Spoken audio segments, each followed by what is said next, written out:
فنان أبيل من يروم مشهور في البلد DJ Luxon.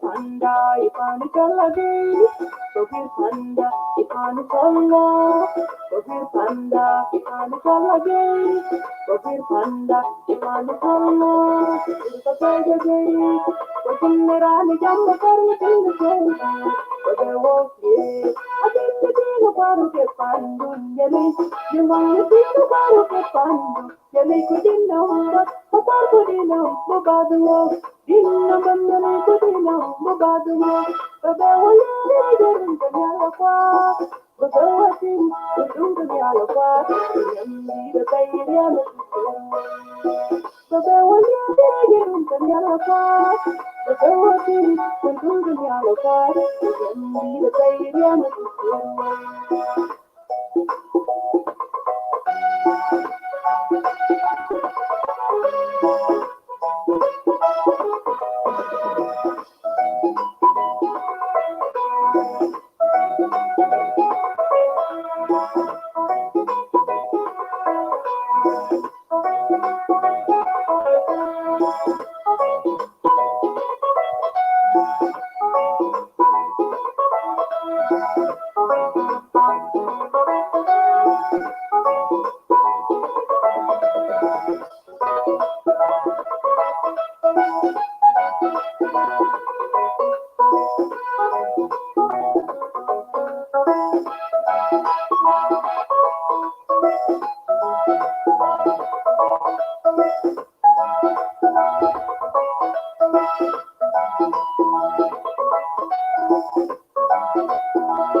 Panda, Ipani Kaladi, Panda, Ipani Kalla, Panda, Ipani Kaladi, Panda, Ipani Kalla,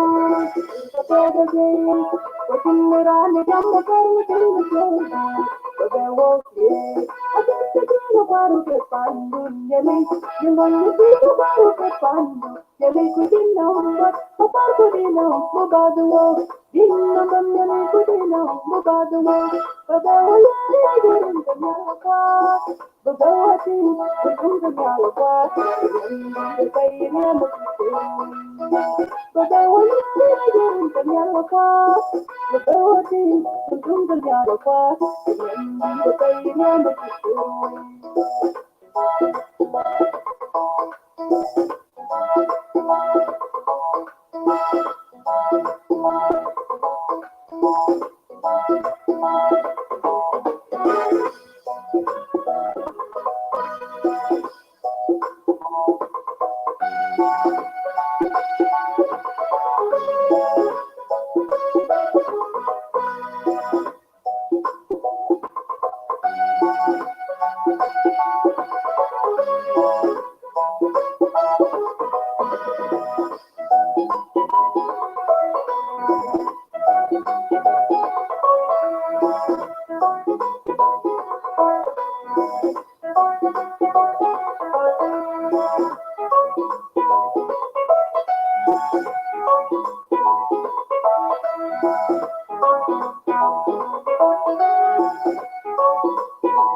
Watch drumming tutorials without Wi-Fi and jam uninterrupted.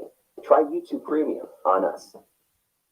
The best part about dealing with thousands of compliance regulation changes is not having to deal with them. That's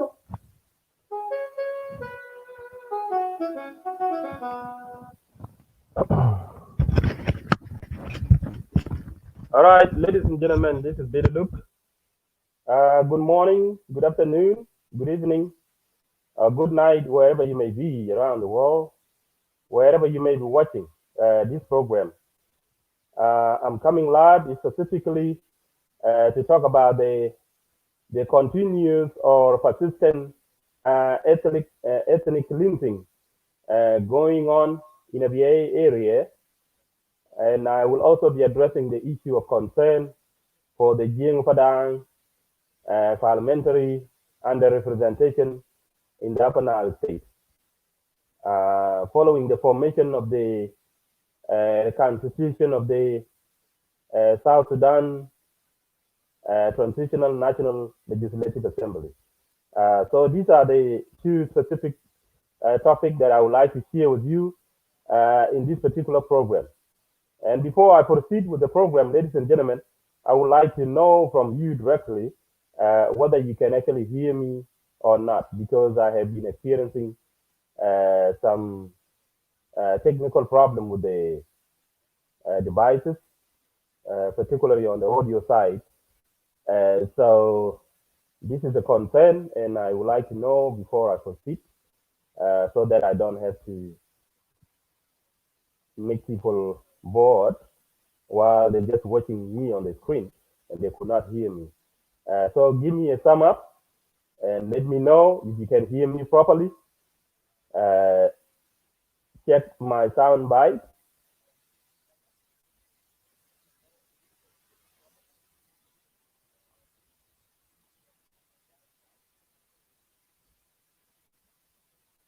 Yes, let me know, please. And kindly do me a favor by say something down there that you can hear me or not. That way I can be able to proceed with the program. Otherwise, I wouldn't do that without your confirmation.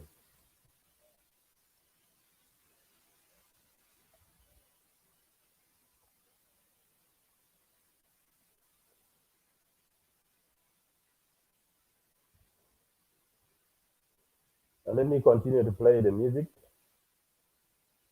And I would like to let you know in advance, ladies and gentlemen, that tomorrow I will be hosting our sister, who is an artist by name Aloel Minyilaro.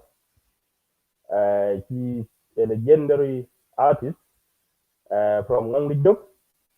She's from Abyei, and she has actually composed so many emotional song featuring Abyei. Abyei has the people, and Abyei has the land.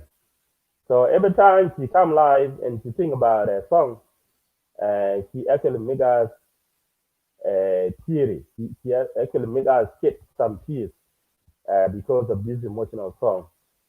So tomorrow, I will actually be hosting a video or a program with her so that she can come and share with me the content of her song and why she actually feel emotional every time she go live or come and present this song to us in the public.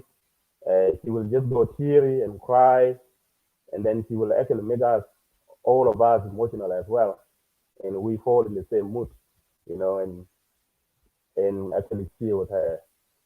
So, ladies and gentlemen, tonight I will specifically address the continuous act of terrorism and ethnic cleansing going on in Ngongjuk area, particularly generally known as Abyei. Abyei is the capital of the Ngongjuk people. So when they talk about Abyei, Abyei is actually a town within the indigenous territory of Abyei, of Ngongjuk. That's what we refer to as Abyei. So Abyei is like the capital city of Abyei administrative area.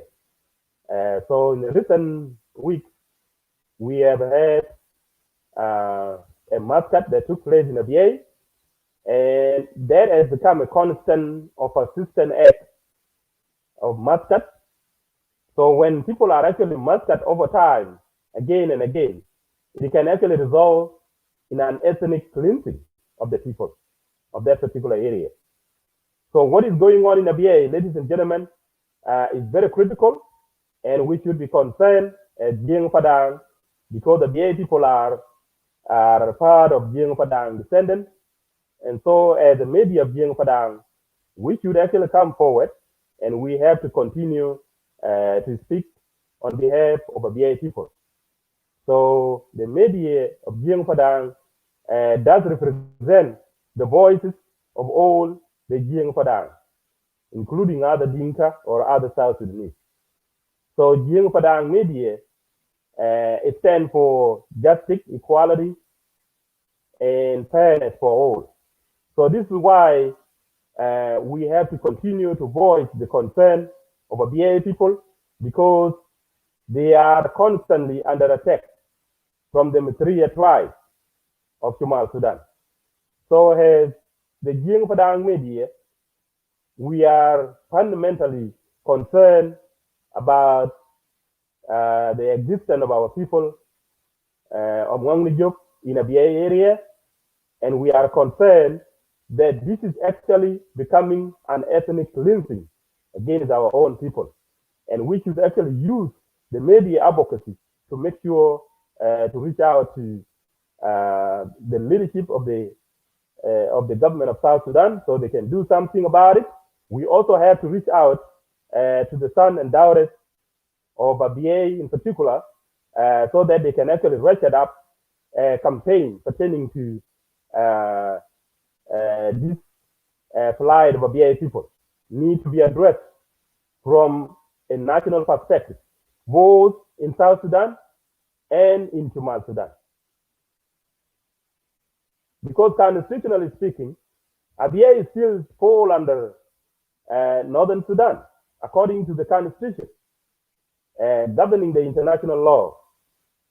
So we still consider Abyei part of Shumal Sudan. However, culturally and linguistically, they are actually part of South Sudan. And that is why Abyei people in particular have been given that opportunity to conduct a referendum so that they can actually determine whether they can be part of South Sudan or they can be part of Shumal Sudan. And definitely they made that choice in 2013. They made it very clear in that referendum.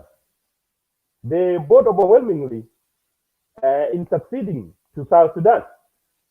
And that was their constitutional right. However, that constitutional referendum was not recognized by the government of Sudan and by the South Sudan, as well as the international community. So in this particular program, I will be actually inviting the Abyei community presidents or chairmen so that they can actually step forward so that they can elaborate more about what happened exactly recent week, about the massacre that took place in Abyei, what part of Abyei did the massacre took place. It need to be explained in detail.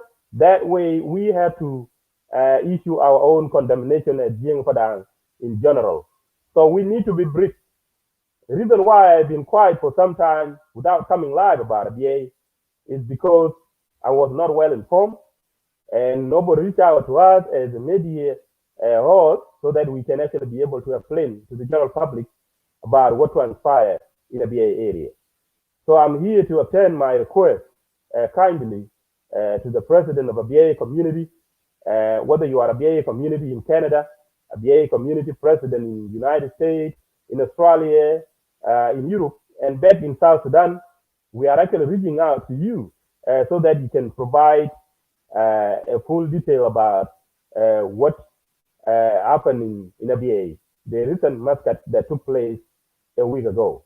That way, we will be able to present it to the media and to the general public so that they can understand exactly how many people were killed, how they were killed, how many people survived in that heinous attack. This needs to be presented. That way we can actually proceed with other programs pertaining to the concern of Abyei people. So I'm actually looking forward to see whether the chairman of Abyei is going to be available on this program tonight, because yesterday some of the Abyei residents promised that they're going to be here on the media with us.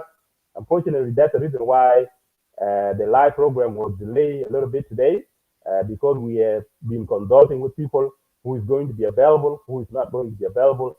So there is this irregularity going on.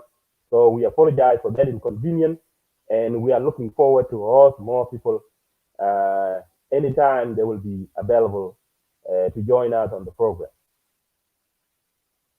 However, since the guests are not here, I will be personally, as Billy Luke, who is actually hosting this program, I will be issuing my own perspective or how I can react to this and what message I can actually extend to my fellow citizens of Abyei in general, and particularly my personal message to the chief administrator of the Abyei area, General Qualadim. We haven't been in contact, and we are not receiving any message from him directly as a media host, so that we can actually be well informed about what he has been doing in providing security to the people of Abyei ever since he became the chief administrator. What did General Qualadim, as an experienced soldier, a freedom fighter, and a great leader who has been tested in the battlefield, what did he do in his own capacity as the chief administrator of the Abyei area in order to provide the security and the safety to the people of Abyei? That is a question that ought to be raised and ought to be answered by General Qualadim. We are sick and tired as Jieeng Padang and Jieeng in general and South Sudanese in general about the constant act of terrorism against the people of Abyei. And this ought to be explored, it ought to be examined, and it ought to be discussed in depth so that people have to understand some mysterious questions that are never answered. So this is a personal message to the chief administrator of Abyei area, so that he can actually build his own position pertaining to the insecurity, the constant or chronic insecurity in the Abyei area. Why are people of Abyei coming under constant act of terrorism, massacre, and ethnic cleansing attempts by this notorious tribe from Somalia, Sudan, so-called Massacre, who constantly come to Abyei, kill innocent people in cold blood, and nobody dares to even question that. The second question will actually go to the UNISPA. UNISPA is actually the United Nations forces that are deployed in the Abyei area to provide or to act as a buffer zone between the Shumal Sudan and the Junub Sudan. Following the signing of the CPA, that's when this agreement was actually being reached, the consensus between the two countries. So UNISPA is actually being put or located in Abyei to provide security to the local people of Abyei. Unfortunately, they are not doing the job as expected or according to the expectation of the international law, universal human rights, as well as adhering to the violation, the constant violation by the government of Northern Sudan. Even the UN Security Council is not even questioning the constant violation of the Sudanese tribes that come and terrorize, massacre the innocent Abyei people in their own villages, in their own localities. This is totally unacceptable. So we at Jieeng Padang, we should actually extend our condemnation against the UNISPA that is actually being given the responsibility and obligation to provide security and safety to the people of Abyei. They have not actually acted to the expectation of the United Nations Security Act, nor did they act to the international law as is guaranteed to the innocent people that deserve to live peacefully without being terrorized or being targeted in their own locality. This is a myth, and this is a madness that must never continue to be entertained in our watch, and we don't do anything about it. I understand, and I don't want people to continue to believe that UNISPA or United Nations force is actually going to guarantee security and safety to the people of Abyei. This is never going to happen. Why? Because the United Nations forces, they rely on the conflict.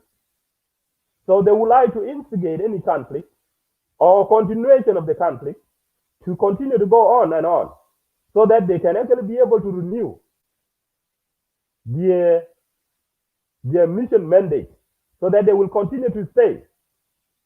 So without conflict being instigated or initiated to continue either in South Sudan or anywhere in Shumal Sudan, then they will likely lose their employment opportunity. So this is exactly another strategy, a bogus strategy that is behind the mindset of the UNISPA personnel that are deployed in Abyei. So the more there is an insecurity in the area, the more the missionary mandate will actually be renewed, so that they will continue to be deployed in South Sudan or anywhere else. So this is another tactic that we know that is going on with this so-called the UNIMIS forces across South Sudan as well as the UNISPA. They rely heavily on instigation of the conflict.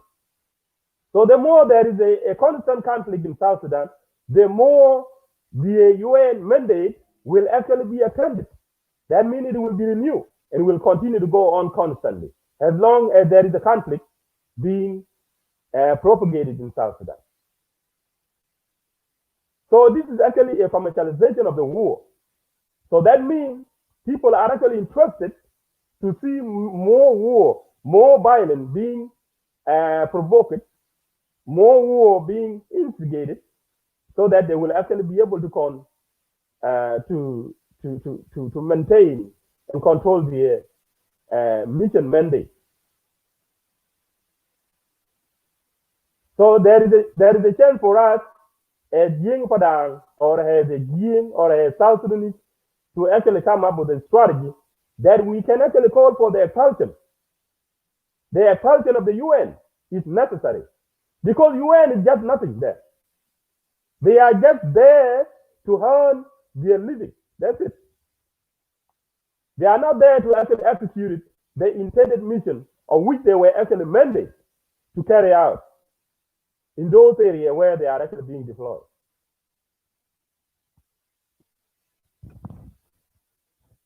So this is actually a concern that we need to take into accountability as the local people in those areas, that we should say enough is enough.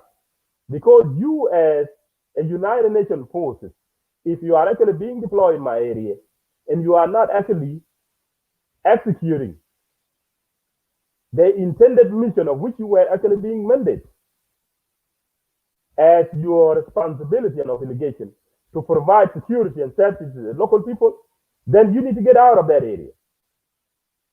They need to get out. This is how message can actually be strongly sent to the United Nations Security Council so that they can actually review their policy, so that they can revise what is actually going on wrong in those areas. That is how it should be done.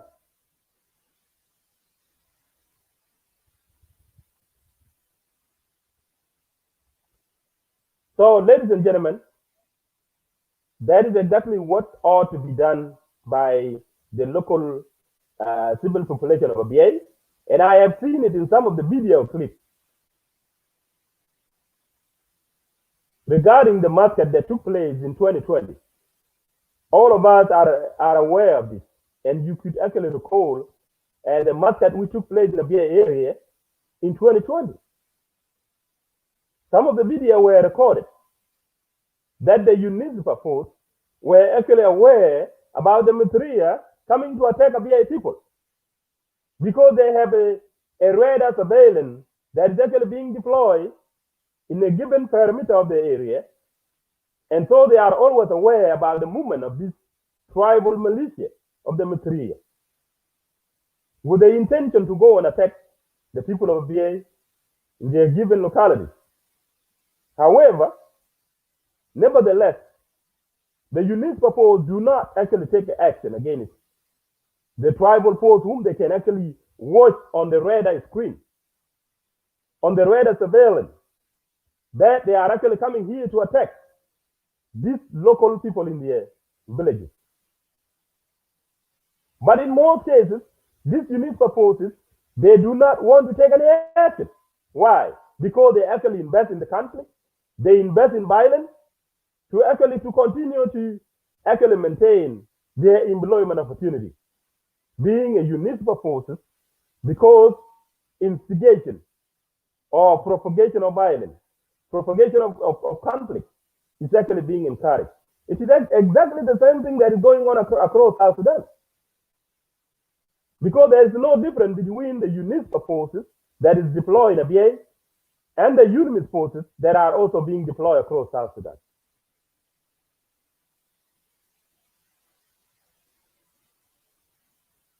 So you have seen the UNMIS forces that are actually being deployed in Bantu. People continue to be killed under their watch, despite the fact that they have this radar surveillance, that they monitor everything for their military command to be able to take action against the enemy that intend to arm any other civil population around the area within those localities. So the radar surveillance, ladies and gentlemen, is actually there. This is a very sophisticated network. They are spying people around, including the movement of the government forces, the movement of the rebels, the movement of these tribal militias. But the UNISFA forces, as well as the UNMIS forces across South Sudan, they fail to provide that information in advance, either to the government of South Sudan or to the local people or to the local authorities themselves, so that they can actually be well informed that somebody is actually coming to do this and that. This is how intelligence is actually being shared. However, the UNISPA force as well as the UNIMIS forces are not actually interested in doing so. Why? Because they invest and they like conflict, they like violence to continue to go on like that. Nobody cares about your life as South Sudanese. Nobody cares. That is exactly what is happening. It is exactly what is happening in Abyei. It is exactly what is happening across South Sudan. As you can see in Akobo, there is a UNIMIS forces there. And despite the red surveillance, people are still being killed. The same thing in Bo town. The same thing in Kivu. You see these tribal people, tribal militia, the Nuer militia, the Murle militia, the Dinka militia, they continue to raid each other. It's still they are on the radar surveillance of the UNIMIS forces. But it's still the UNIMIS forces command posts are not even willing to share that intelligence, either with the local authority, the local leaders of those communities who are actually being affected by each other enemy. Nor are they willing to share that intelligence based on the radar surveillance with the government of South Sudan or with the state government. The same thing is also happening in Lagos State. It is happening in Warab. It is happening in northern Bargadal. It is happening. That's why you see people are actually being attacked. And they never want to say anything. This is why South Sudan national security itself is a failure. It's a failure because you cannot even question what was exactly the mission, the mandate of these so-called UNIMIS forces. And they are not actually providing security and safety to the people of local people whom they are actually being mandated to protect. And in the first place, it is always wrong too for a sovereign state to allow another proxy security apparatus to come and provide security and protection and defense to your local people. What about you? What about you as the government of South Sudan? What is your responsibility? It is your responsibility and mandate to make sure you provide that security and safety and defense and protection to the civil population and their property. Not any other external forces that should be given that responsibility. That is a challenge that you need to understand. And that's why you see this United Nations Security Council always refer to South Sudan as a failed state.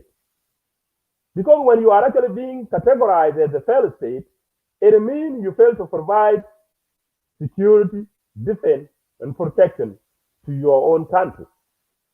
That means you can actually lose the status of a sovereign state. And that's not what we want to see, ladies and gentlemen. Anyway, I just want to let you know that what is happening in this world, because some people don't understand about how this international organization operates. So their purpose in South Sudan is actually to invest. They are actually investing in South Sudan. Because all they are looking for in South Sudan is all about resources. And when it comes to the conflict of interest, among these forces that are deployed in South Sudan, their interest in South Sudan is to make sure they see the instigation, they see the propagation of the war, of the violence, so that they will continue to maintain their job or that employment opportunity given to them. That is exactly the intention of the UNIMIS personnel, despite the fact that they could, most of them actually are African, given the fact that the component or the forces that make up the UNISPA forces in Abyei are particularly, most of them are Ethiopian. So their intention of being there is to make sure they want to see, their interest is to see the constant instigation of the violence, constant propagation of the conflict That way, they will be able to continue their employment opportunity as the forces of the United Nations. And the interest of the United Nations is actually to go after the resources of South Sudan, to grab the resources of South Sudan. Because they are not just there for the sake of providing what they alleged as the protection of the civil population and their property. They are not actually accomplishing this mission as expected. So this is a betrayal of their mission. So this raises the question, what is exactly the purpose of this so-called UNISO force or UNIMIS force across South Sudan? When you look at the UNIMIS forces in South Sudan, they are not even accomplishing their mission as intended or expected. So this raises the question, what purpose are these forces there? That's why we have to rise up as a citizen of South Sudan and challenge these forces so that they can actually be expelled, because they have no reason to stay there. They have no reason whatsoever to accumulate debt in the name of being deployed in South Sudan to provide security, to provide safety, and to provide defense and protection to the civil population and their property. This is not being accomplished, or this is not being done to their expectations. So that's why a question needs to be raised. Why is there a constant act of terrorism, ethnic cleansing, confiscation of the property of this civil population under the watch of the United Nations forces? Nothing is actually being done. Civilians are actually being killed. Nobody cares.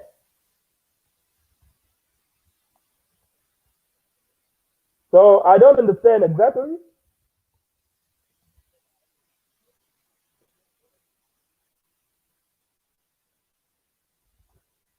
So this is the reality, ladies and gentlemen. This is the reality of what you need to understand. Otherwise, as an activist, as advocate, as independent critics on social media, we are powerless, but we are actually using our voice. We are using our voice to try the best we can to actually influence, manipulate, and to actually change some hearts, of the policymakers and the authorities in charge of the country, so they can do something about it.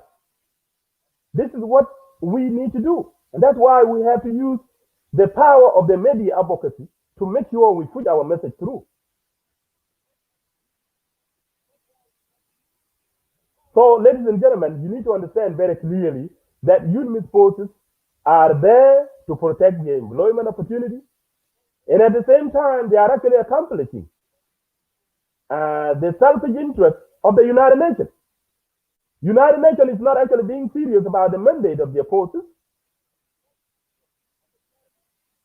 Their interest is to go after the resources of the South Sudan, and that is how they are looting our country. So it is a reality that South Sudan civil war is actually being commercialized. So the commercialization of the civil war in South Sudan is now in the best interest of the people of the region. That's why you see other countries that are now neighboring South Sudan, their interest is actually the commercialization of the South Sudan war. Why? Because they benefit. They get payment from the United Nations Security Council. Those countries where the forces of the UNIMIS or forces of the UNISPA are being contributed are actually getting millions of dollars. And at the same time, when these UNIMIS forces are actually being deployed on the ground in South Sudan, with their command force, they will actually also invest their own interests, given the fact that they are there as the UN personnel forces to actually invest in their own interests as well.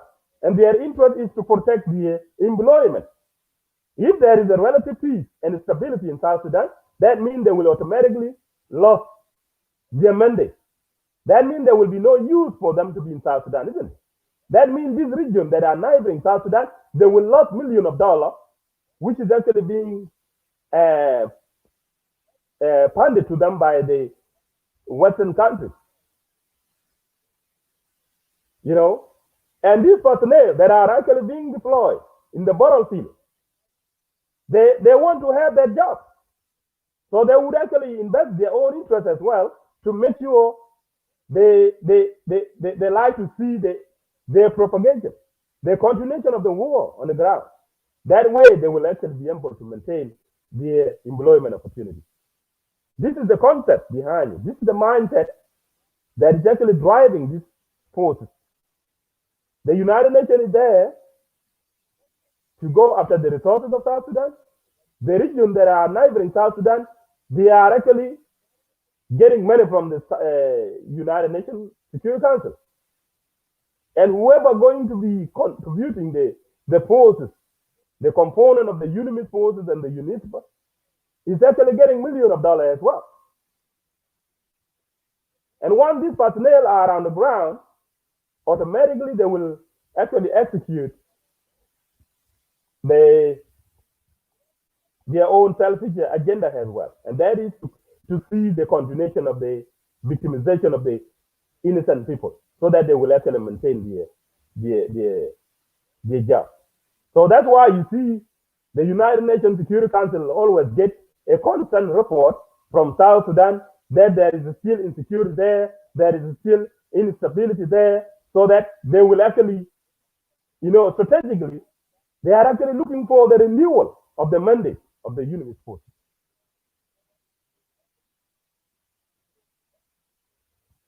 I think this is very clear, and this is very, very sad. And the sad thing about it is when our government of South Sudan just watch there, only the people are the ones being killed. Like I told you earlier, these United Nations security forces in South Sudan, they have all the sophisticated technological devices on which they can actually watch. They have their own radar within South Sudan. Even they spy on the government of South Sudan. They spy also on the South Sudan People Defense Force. Let alone the fact that they are able to deploy this radar surveillance technology around the vicinity or the periphery or the perimeter of the areas which they are actually monitoring in order to know who is actually around, who is a threat, and who has the bad intention against the other. They are aware of all this. However, ladies and gentlemen, they are not even sharing the intelligence. They are using this technological intelligence collection, but they don't want to share it with the local authority, whom their people are always affected. For instance, if the municipal have this sophisticated technology being deployed in a Abyei area, they are able to monitor the Massacre tribal militia coming to the villages of Abyei with the intention to come and kill. However, the UNISPA forces do not want to take action, nor do they want to inform the chief administrator of the Abyei area so that he can take a necessary security measure to respond, to counter-respond to. This is how intelligence is actually being shared. You inform me about what is going on, I will take a necessary action. And this is how lives can be protected. This is how life can be defended. This is how property can also be defended. So this raises the question why the state government, the administrative area government, authorities do not want to question the UNIMIS forces. And why is the government of South Sudan is actually not doing that as well?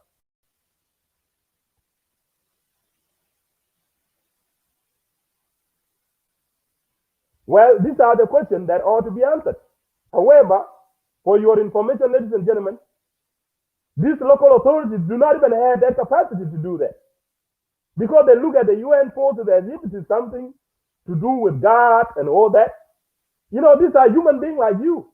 You cannot get killed, or you let your people being killed and you don't want to question it. What kind of leadership is this, Ya Jaman?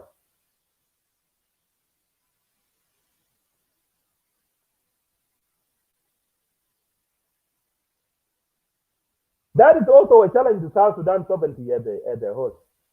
Because you cannot pride about yourself that you have South Sudan People Defense Force.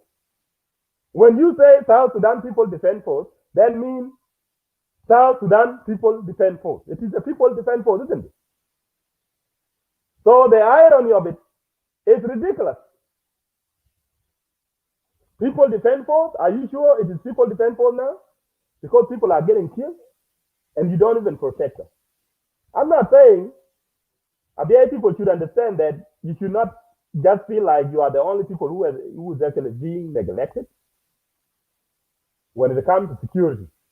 Insecurity is rampant across South Sudan. That is the reality. Insecurity is rampant across South Sudan. You go to Jonglei, people are getting killed. You go to Upper Nile, people are getting killed. And the government is just there watching, doing nothing. The UNS forces are there watching, doing nothing. There is no government there.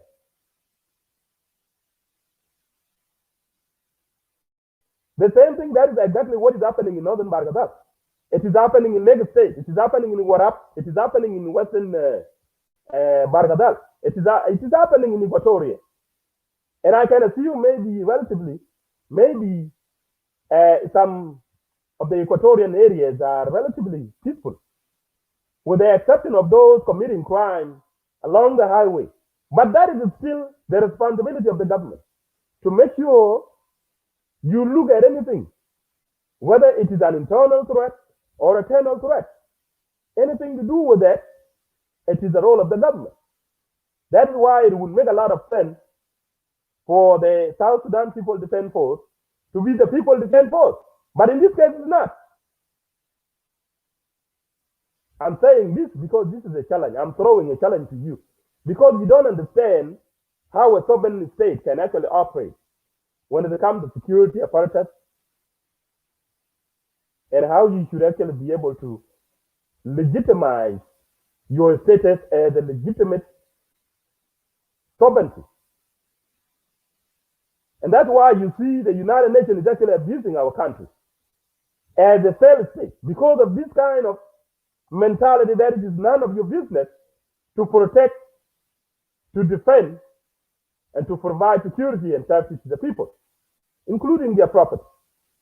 There must be a strict enforcement of the rule of law. And this is what ought to be done. But how can you do it when you don't actually use the force to implement or execute this intended responsibility or obligation of the government? So, ladies and gentlemen, I just want to take this opportunity to inform people of Abyei in general that you should not just, act as if you are the only one who is actually being victimized, and that security is not actually being provided to your people and your land. It is happening all over South Sudan. You are not alone. Insecurity is almost everywhere. And it appears even the government of South Sudan does not care. That's why we have been constantly advocating on the media of Jieeng Padang that our people are always under the constant of terrorism, invasion, and massacre by other neighboring tribes, including even Massacre that. I'm from Ruweng, and this Massacre tribe, they constantly come to Ruweng to come and kill people. But people of Ruweng, they are organized. So when the people are actually killed, it is the responsibility of the local people to respond and defend themselves if there is no government, because the government does not actually respond to the constant act of attack by the Massacre tribal militia. So what happened then? The local people of Ruweng take the law into their own hands, and they will rather defend themselves and their property. That is exactly what needs to be done by Abyei.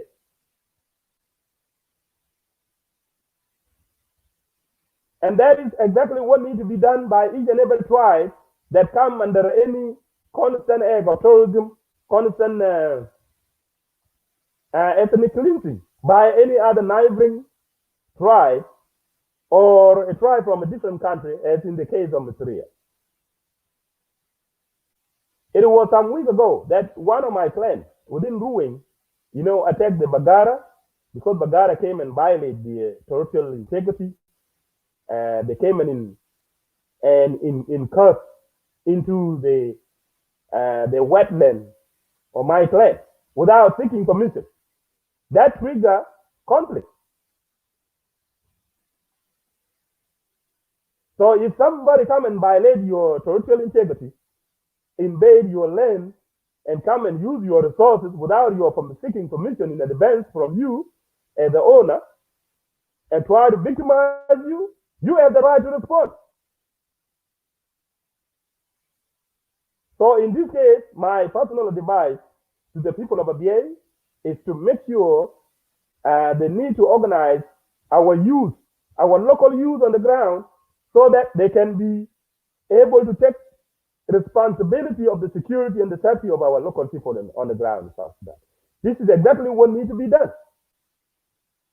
So my appeal directly to General Qualitim as the chief administrator of the Abyei area, what you need to do is to mobilize the local youth and form them into a police force that can actually be able to provide security to each and every single villages across Ngonglijog area. This is what ought to be done.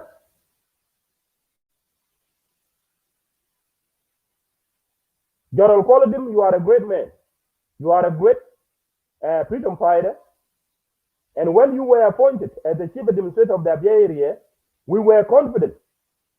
We were confident and trustworthy in you that you are actually going to provide security and safety to the Abyei people. Unfortunately, this is disappointing to see that the insecurity of Abyei people is still haunting them and now is still not being maintained. We need your leadership as a former freedom fighter, a former general, and a former commander in the battlefield during the revolutionary struggle, that you can actually be able to provide security and safety to the people of Abyei and their property. Well, this constant act of terrorism and ethnic cleansing being launched as a constant campaign by the Massacre tribe is not only done by the government of Somal Sudan. Yes, government of Somal Sudan is using this as a proxy. So if that is the case, we have the legitimacy to fully arm the Abyei youth so that they can provide security to their local people. So the local people cannot be massacred in a way it is actually being depicted in those pictures, as you can see them, those graphic pictures or videos being displayed out there. This is unfortunate. What is the role of the youth? The role of the youth is to make sure if there is no government, you take the responsibility of providing security and protection to your people and their property. People of Abyei cannot be massacred mercilessly under your watch.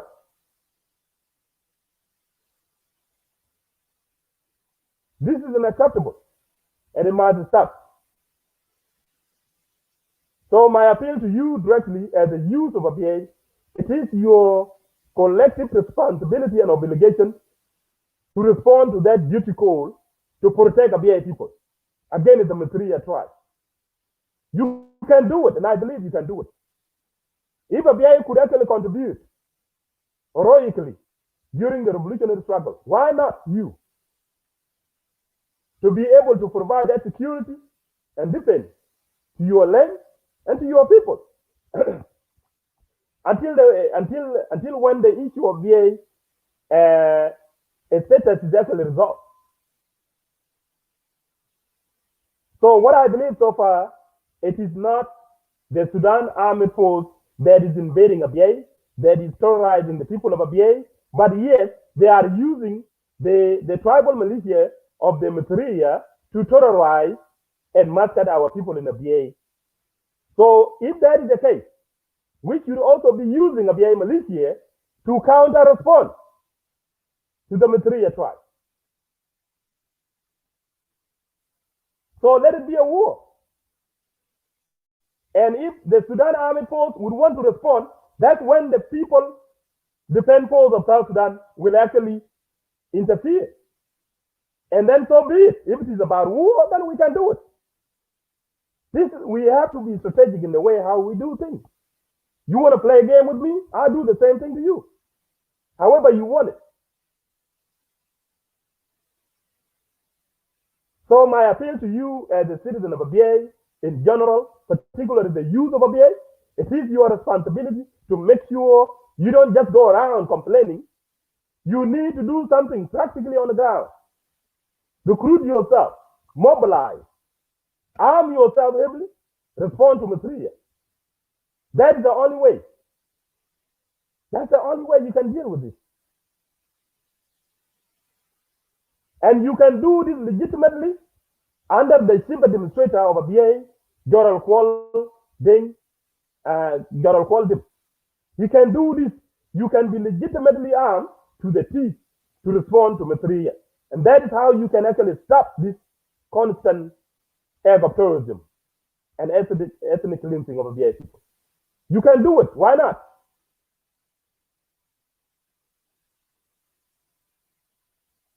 I believe you can do this.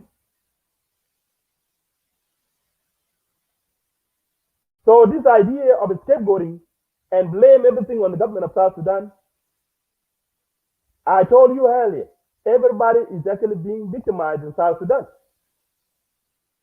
I am speaking to you, Billy Luke. I'm always under the constant act of terrorism and ethnic cleansing too, by the neighboring tribe within South Sudan, let alone Massacre. Massacre, they do the same thing, but people of Ruwing are always able to respond in case of attack. No government there in Ruwing. The local people are the ones to take the safety, the security, and the protection of the people and property into their own hands. It is happening all over South Sudan. It is happening in the other areas of Jieeng, Padang, in Upper Nile State. You have seen it recently, that people come under constant attack in Bayajak, in Maluk, in Akoga, in Bali. The same thing is happening in Jonglei State. Nuer are always under constant act of terrorism and attack by the Murle. The Dinka of Jonglei also come under constant act of terrorism and ethnic cleansing by Murle. The same thing is actually being done again in Murle as well. So everybody is a victim. The problem is actually complicated because there is no government that wants to impose a strict enforcement of the rule of law. That is what is missing here. But unless the government of South Sudan actually takes something into critical implementation, then I don't think we are going to be safe anywhere as the people of South Sudan. So there will be this back and forth kind of killing, and then the government of South Sudan be like, oh, it's none of their business to provide security and the protection to the civil population, who always come under tribal extermination from the other. The same thing is exactly what is happening in northern Bargadal. They are actually under a constant act of terrorism and killing by the Massacre or Zigat. See, northern Awil. And Awil is actually, the government forces are not taking law into their hand or enforce the rule of law. If somebody come and destabilize that area, so what is being left is the local people are the one defending themselves. So people of Greater Madinga Awil, they are the one defending themselves. It is the same thing that is happening in Warap. Even the home of the president himself, his own clan, Nawan Chan Nyal, they are also being victimized by the Bulnue, and they have no option but to respond.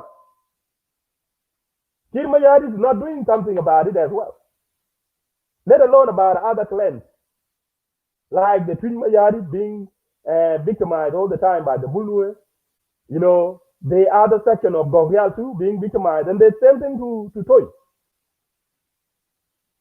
This is all sporadic. So let Abyei people not assume that, oh, we are the only people being neglected by the government. No, it's not you. You are not the only one who is actually being neglected. And the reason why it is quite okay in other areas is because the other area take a defensive measure against anyone victimizing their own people. That is exactly what people of Awil are doing, defending themselves against the Rizigat. You need to do the same thing, Abyei. People of Tujmayadi are under a constant act of terrorism by the Bulnue. They are defending themselves. Otherwise, they would be massacred like the way people in Abyei are actually being massacred. The same thing in Gogyal. The Gogyal where President himself comes from. They are under a constant act of terrorism by the Bulnue. The same thing to people of Ruwing. That's why you see us live all the time. Then people will say, oh, Billy Luke is a tribalist. Just because I'm trying to voice out the concern of my people. The reason why I do not blame my people, because they're not doing that. It is a crime to go and attack other people. And I believe other Dinka are not doing that. People of Greater Madinga, they are peaceful. People of Trinmayadi, people of Goryal, people of Toy. They are not actually attacking them either. The same thing applies to Ruwe. And the same thing also applies to you as a BA. You are peaceful.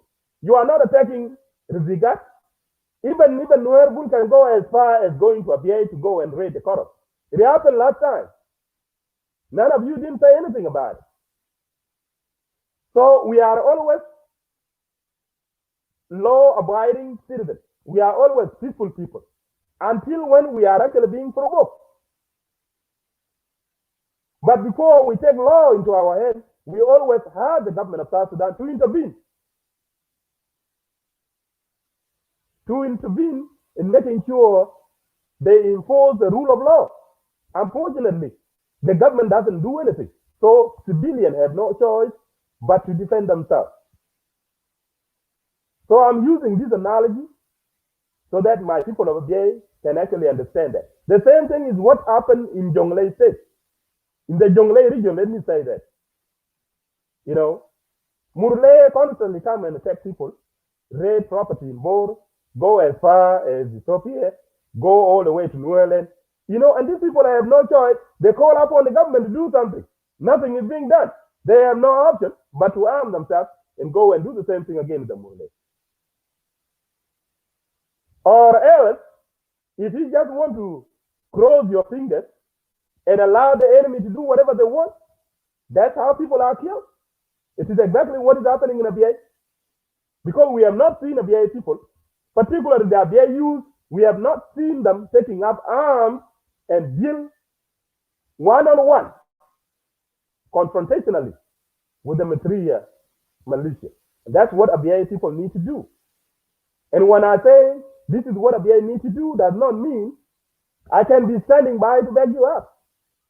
You know very well Abyei people are very close to Ruwing people.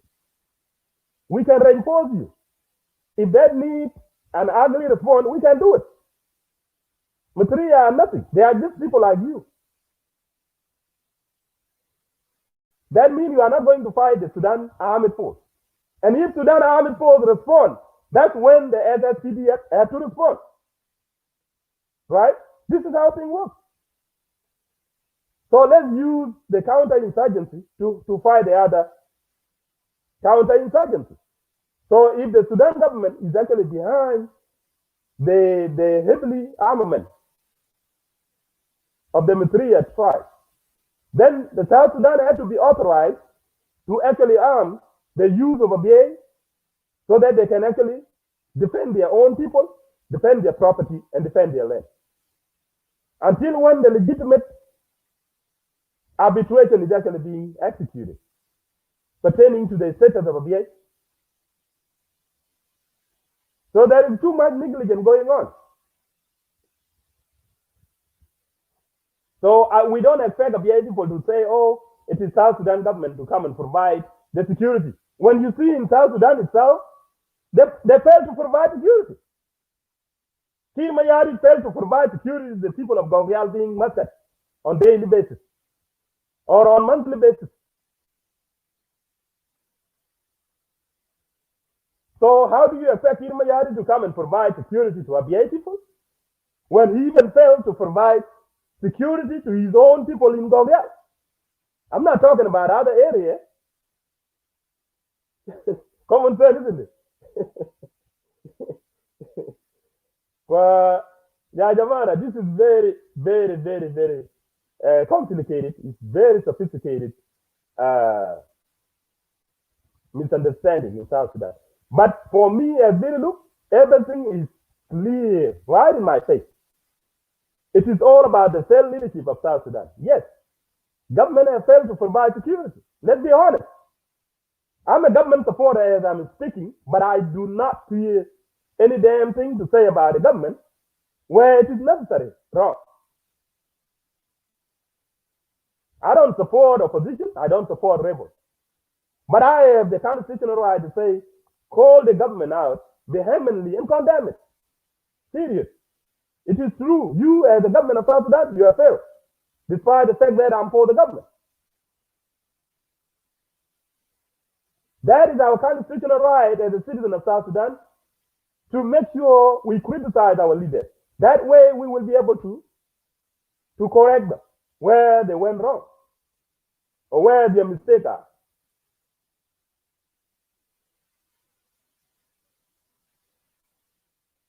So to my Abyei brothers and sisters, please, you need to take the responsibility of the security into your own hands and make sure you confront the militia, tribal militia of Massacre. That is your solemn responsibility, to make sure you protect our innocent people and their property on the ground. It is your responsibility as a youth of Abyei to do that. When it comes to the status of Abyei, why Abyei is still not being recognized fully as part of South Sudan, that is something to blame on the prominent son and daughters of Abyei. People like Dr. Francis Medingdeng, people like Dr. Luke Abyei, people like Honorable Denga Lor. These are the prominent sons that have held a prominent position in the government of South Sudan. They failed to deliver. Let's be honest. I don't think you should actually jump all the way without not blaming this prominent son of Abyei. And I'm not afraid as Billy Luke to confront them and say, you are the one who is actually responsible about the status of Abyei not being recognized internationally and domestically. Why? We all know very well that Dr. Francis Medingdeng is an international lawyer. He has worked with the United Nations in New York. He was also being appointed as a permanent representative to the government of South Sudan, to the United Nations, to represent the government of South Sudan. He was appointed by His Excellency President Salva Kiir Mayari as the permanent representative of South Sudan to the United Nations. Given his international experience, international expertise in international law, in universal law, but Dr. Francis Medingdeng failed to deliver on behalf of the status of Abyei during the CPA implementation protocol. Protocol of Abyei was intentionally violated, and Dr. Francis Medingdeng failed to convene the international community, including the United Nations Security Council. Given his influence and given his experience in the United Nations, he would have actually hammered that through, and Abyei status would have been delivered. Unfortunately, Dr. Francis Medingdeng failed to do that. So if Dr. Francis Medingden cannot do that, then I don't think you fail on behalf of the government of South Sudan because you were a permanent representative to the United Nations on behalf of the government of South Sudan. If you fail to deliver that, there's nothing Salva Kiir Mayardit can do about it.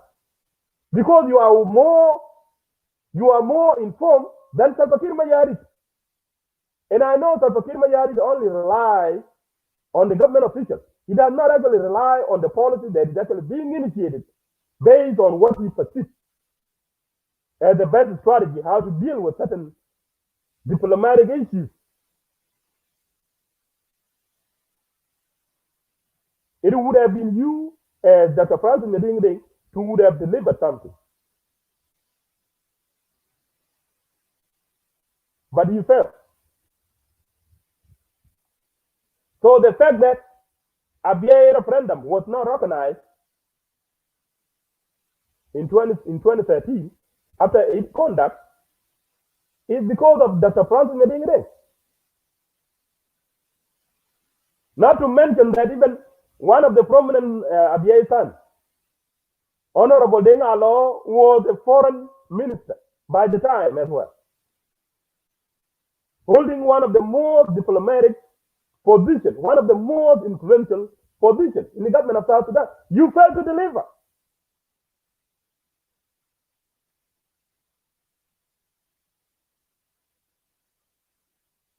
Whom do you have to blame as Abyei people? When in fact this prominent son of Abyei, that were in a very sensitive position, representing the government of South Sudan, failed to deliver the message of Abyei people. You know, given the fact that you are an indigenous son of that area, being affected by this, you should have done your own influence. Honorable Deng Alo would have done his best as the son of Abyei. Honorable Dr. Francis Medingden would have done the same thing. The same thing applies to Dr. Luke Abyei when he was the presidential cabinet affairs secretary in South Sudan by the time. He failed to do something. He would have actually driven the agenda that would have actually executed the best interest of Abyei people. Why did Dr. Luke Abyei fail to do that? Why did Dr. Francis Medingden fail to do that? When it comes to international law, all of you understand that. Deng Alo, being a foreign minister on behalf of the government of South Sudan, failed to do that. Dr. Francis Medingden, also being an international lawyer who understands almost every international law, how UN operates, what can actually be instigated to complicate and to implicate the position of the government of Sudan. Government of Sudan would have been questioned under the international law. And Deng Alo and Francis Medingden being given those sensitive portfolio of the government of South Sudan, they would have put something, at least, about Abyei. While Dr. Luke Abyei was actually working as the presidential affairs secretary in the office of His Excellency Salva Kiir Mayardit, he would have pushed that agenda. While Deng Alo would be actually going around the world mobilizing the international community to support the status of Abyei and giving his legal expertise in the international law, Dr. Francis Medingden would have actually pushed and question and implicate the Sudan government as per the international law. So this is all the weakness of the government. Assume if it were Billy Luke that being given that sport, either one of these sports, I can do it either way.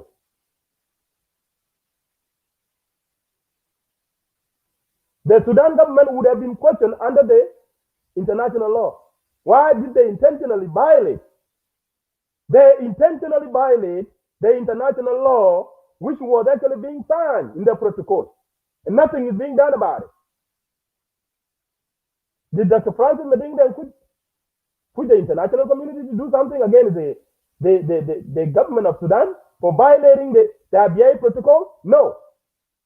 Did Dr. Francis Medingde, did Honorable Denga Lord do something to question the international community for failing to hold Sudan government accountable for violating the protocol of the Nuba Mountain, the protocol of the Blue Nile, and the protocol of the Abyei?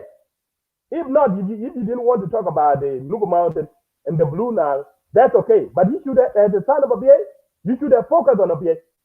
And I'm wondering, up to today, I cannot blame Salva Kiir Mayadi or the government of South Sudan, because I know overwhelmingly the citizens of South Sudan are solidly behind Abyei people. That they have to be part of the South Sudan, because culturally and linguistically, you are a South Sudanese. Ethnically, culturally, linguistically, you are a South Sudanese.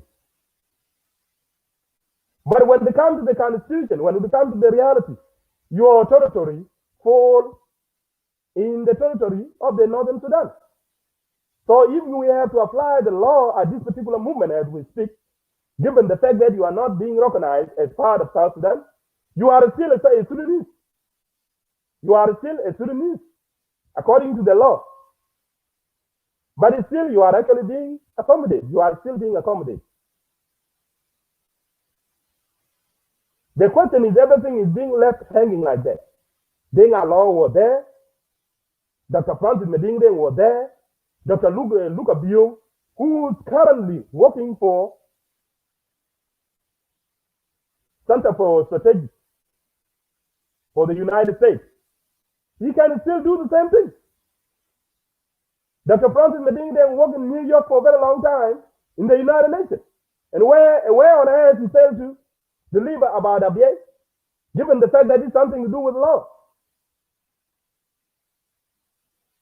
The United Nations Security Council would have done something against the government of South Sudan. Against the government of Sudan for violating the protocol of Abyei. So they felt you have to be blamed on the Abyei fund, because they were the one holding a very sensitive position, portfolio in the government of Sudan, and they failed to deliver. Whom do you have to scapegoat for all this blame game here?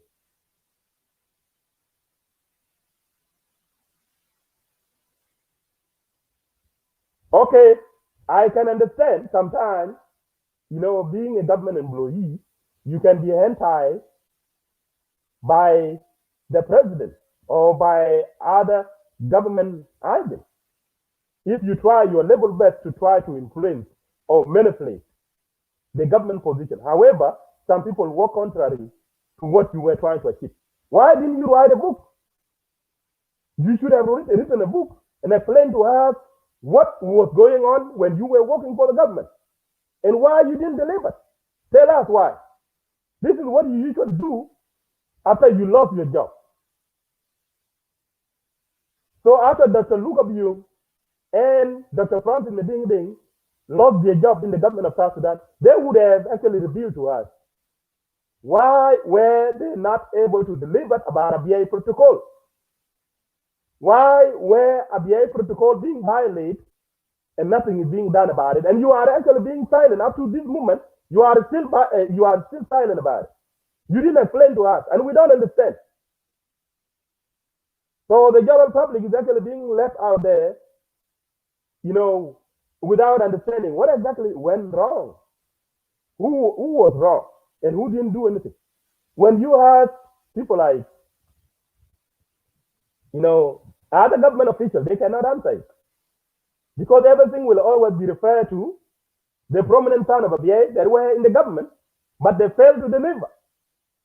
That's what you need to understand as people of Abyei, that your own prominent sons, who were very influential in the government, who were given those sensitive portfolio in the government, they failed to deliver.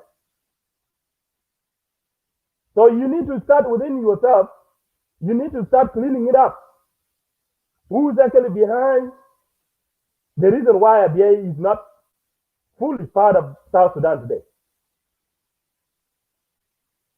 As an independent observer and critic, I believe I point finger at Dr. Francis Medingde. I point finger at Honorable Denga Lord. I point finger Dr. Luke Abyei for failing to do that. Otherwise, I'm very appreciative and grateful to the people of Abyei because they have done their referendum overwhelmingly. And they voted overwhelmingly in favor of succeeding to South Sudan. That was a well done referendum, and I recognize it. People have spoken. People of Abyei, they want to be part of South Sudan. And that's why you see all South Sudanese are solidly behind you in solidarity, supporting the succession of Abyei from Somal Sudan to South Sudan. Because, like I said earlier, you are culturally, ethnically, and linguistically South Sudanese by nature. So you fall under the category of South Sudan by default because of this unique features I just presented about you.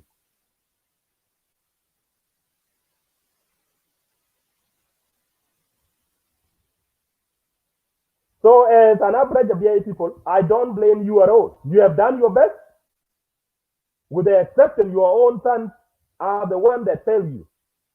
And that's why a question needs to be raised, or an independent inquiry needs to be launched to find out exactly who is actually complicating the independence of Abyei to succeed to South Sudan. And why Abyei being wholehearted all this time? And when will the issue of Abyei be resolved? Why is Dr. Francis Medingding? Why is Dr. Luke Abyei? Why is Honorable Deng Alor? Why are they quiet about it? Why are they quiet about it? Something needs to be revealed. We are sick and tired of this high and sick, and it is time for them to expose exactly what went wrong and who has to be blamed. If it is the Sudan government that is actually holding Abyei hostage, then you need to do something. Given your expertise in the international law, Dr. Luke Abyei and Dr. Francis Medingding, as well as Deng Alor, Honorable Deng Alor is now a foreign minister to Sudan. You can still carry out that, political influence or legal influence when it comes to international community by exerting the foreign policy of South Sudan and diplomatic relations. You can do that, Deng Alor. Francis Medingding can do that, given his expertise in the United Nations. He worked in the United Nations for some years, and still you cannot deliver about Abyei? Come on, ya Jaman. This is a madness. I know you are well informed than even the diplomatic policy makers that are Somal Sudan. They cannot match you.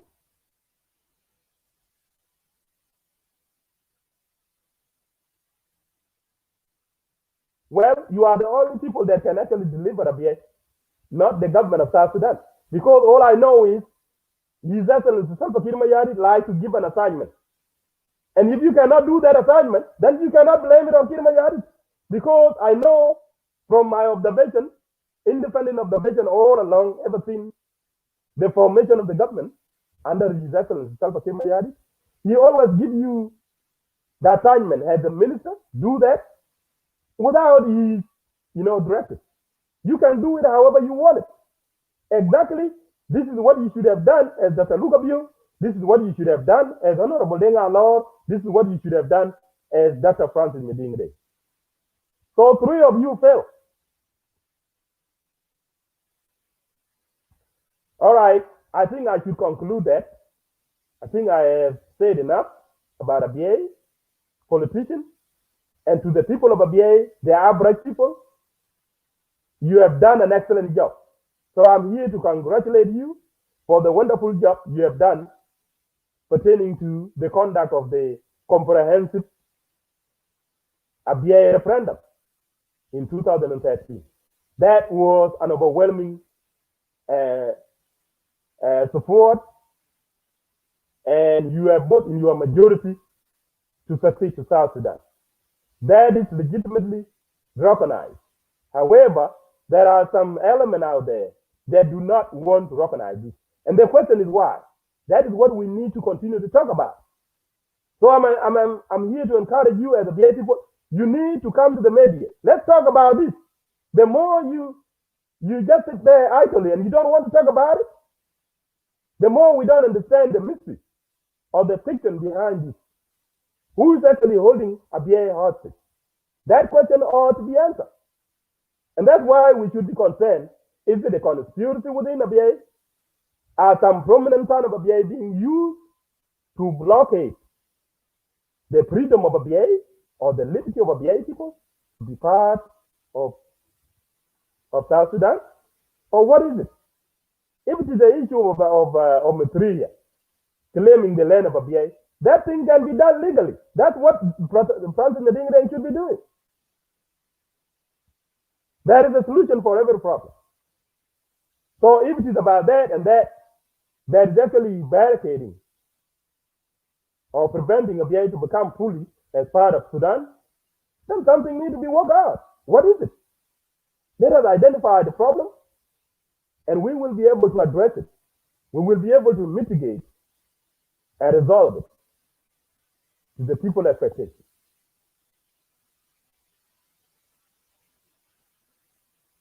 So I'm telling you, as a BA community, please, we need to stop this status quo, because the more we keep silent about it and never want to address it, the more things are actually complicated.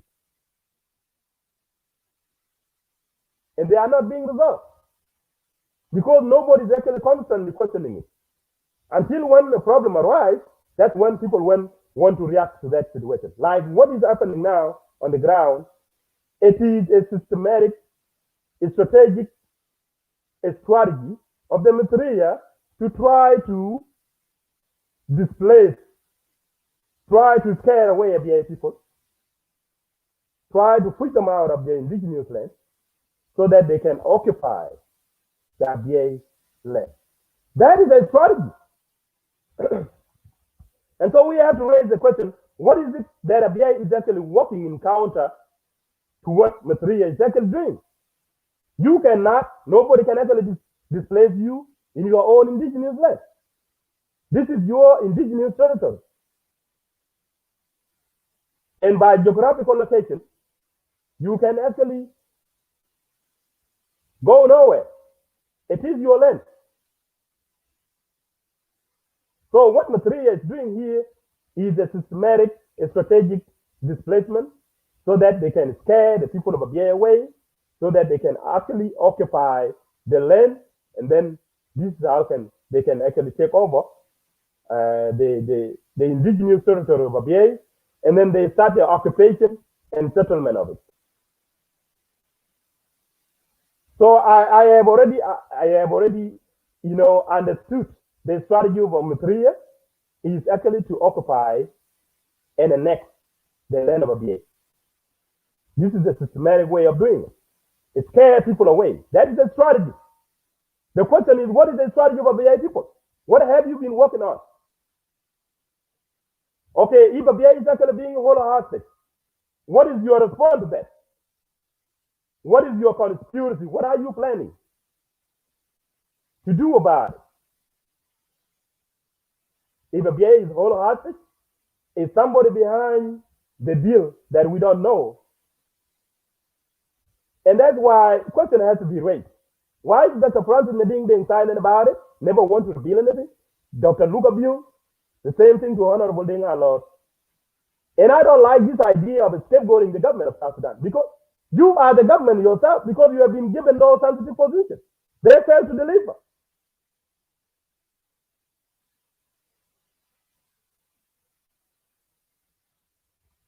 They failed to deliver.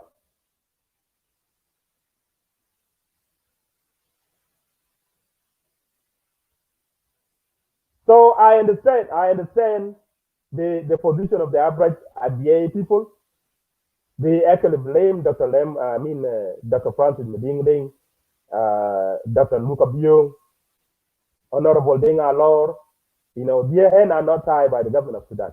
Because I know His Excellency Salva Kiir Mayadi, when he gives you an assignment, you have to do it however you deem it appropriate. Unfortunately, they failed to deliver.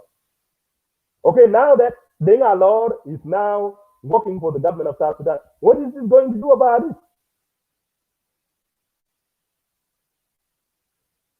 You need to be honest about this. You need to be sincere. Whether it is the government of South Sudan that is silencing you, you need to reveal it. So that we will also be questioning the government of South Sudan.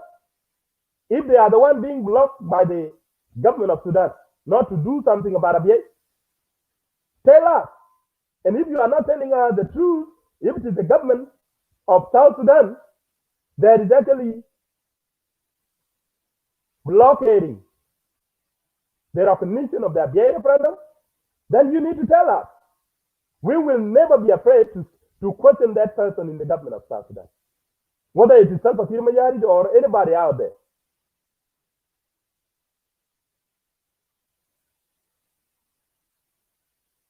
And if you are not actually, if you are afraid to call these people out for being responsible for the hostage of Abyei, then you are a traitor yourself, because you are actually betraying your people. If you will be seen as a coward that don't want to speak up for your people, and you just want your people to be left in a, I don't know how to say this. This kind of status quo needs to stop. Maybe you shouldn't have said it during the time when you were still employed for the government of South Sudan. But now that you are out of the government, that's when you reveal everything. And Dr. Luka Byung, I think you should know detail. You should tell us in depth about what conspired about Abyei, what transpired about Abyei, why a referendum was not being recognized, who is blockading it. You need to let us know. Dr. Francis Madingden too, no. If it is the United Nations blockading it, if it is the Sudan that is actually blockading it, or the government of Sudan, you need to tell us, because you are the indigenous son of this land, and your people are the one being affected. Why are you not telling us the truth? If you do not want to comply in telling us the truth as the people of Abyei, as the people of South Sudan, then you will be seen as an accomplice. You'll be seen as an accomplice of those who are betraying Abyei people. And that's what I referred earlier as a traitor.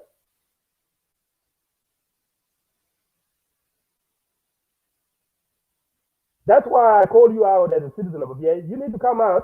Let's continue to do this constant advocacy in questioning the legitimacy of holding Abyei hostage. And when is enough for Abyei issue to be resolved? Okay, finally, ladies and gentlemen, it is the responsibility of Abyei people, particularly the youth of Abyei. Don't use diplomacy all the time as the only means to resolve this. So don't expect nobody to provide security to your local people. It is your responsibility as the local youth of Abyei to arm yourself heavily. It has to be legitimized. Your armament has to be legitimized, because you are under constant tribal extermination by Eritrea. You are under constant act of terrorism and ethnic cleansing by Eritrea. And the intention of Eritrea is very clear. That is to displace the people of Abyei, occupy and settle the Abyei land. And that is how you have to be chased out of your own indigenous land. This is unacceptable. It can never happen in the watch of people like. That is why when it comes to the mobilization, the recruitment of the Abyei youth to take up arms against the Eritrea, it is the responsibility of His Excellency, of Honorable General Kualadim, who is now the Chief Administrator of the Abyei area, as well as General Jieeng to play a role as the prominent son. You can actually contact the government of Sudan, of South Sudan, so that they can actually provide arms. They can provide armament to the Abyei youth. Instead of requesting the involvement, the direct involvement of the People Defense Force of South Sudan, that is not acceptable. Because what is happening in Abyei, according to what we have been observing so far, the Sudan Army Force are not the one attacking the people of Abyei directly, but they are using the Massacre tribal militia, whom they actually arm. So we have to use the counterinsurgency in terms of arming Abyei youth so that they can provide security to all the areas, the villages of Abyei. And I think this is the only way we can be able to deter this constant killing of Abyei people in cold blood, protect their territorial integrity. This, I think, it can be done. This is legitimate. I don't think General Koldim and General Jieeng will shy away from doing this. Finally, to finalize this argument or presentation, in my personal perspective, I would also like to extend my own personal appeal to the son and daughter of Abyei, particularly the business person. To my sister Achaiwi and to our brother Jieeng, who are now millionaires, being known all over South Sudan. Everybody knows you. You should understand that the material business person are the one funding this tribal militia or material. They are the one arming them, providing everything to them. I have heard some audio, and I came to realize that the business people are actually contributing a lot of money to the material tribal militia so that they can arm them, and that's why they are heavily armed to attack the Abyei people. And they are the one sponsoring this. They are the one financing their tribal militia to exterminate the people of Abyei. So my message to you, my sister Chaiwi and brother Jieeng, as a prominent son and daughter of Abyei, who are actually running some lucrative businesses. And now that you are a millionaire, you need to do something. If the government of South Sudan fails to actually provide armament to the local youth of Abyei, it will be your responsibility to do so. And I know you can do it. But I have to make this very clear to you. You have failed and you have neglected the people of Abyei when it comes to security. It will not make any sense if you only provide basic infrastructure like healthcare, clean drinking water, good school. It would not make any sense if there is no security, because security is actually vital to everything else.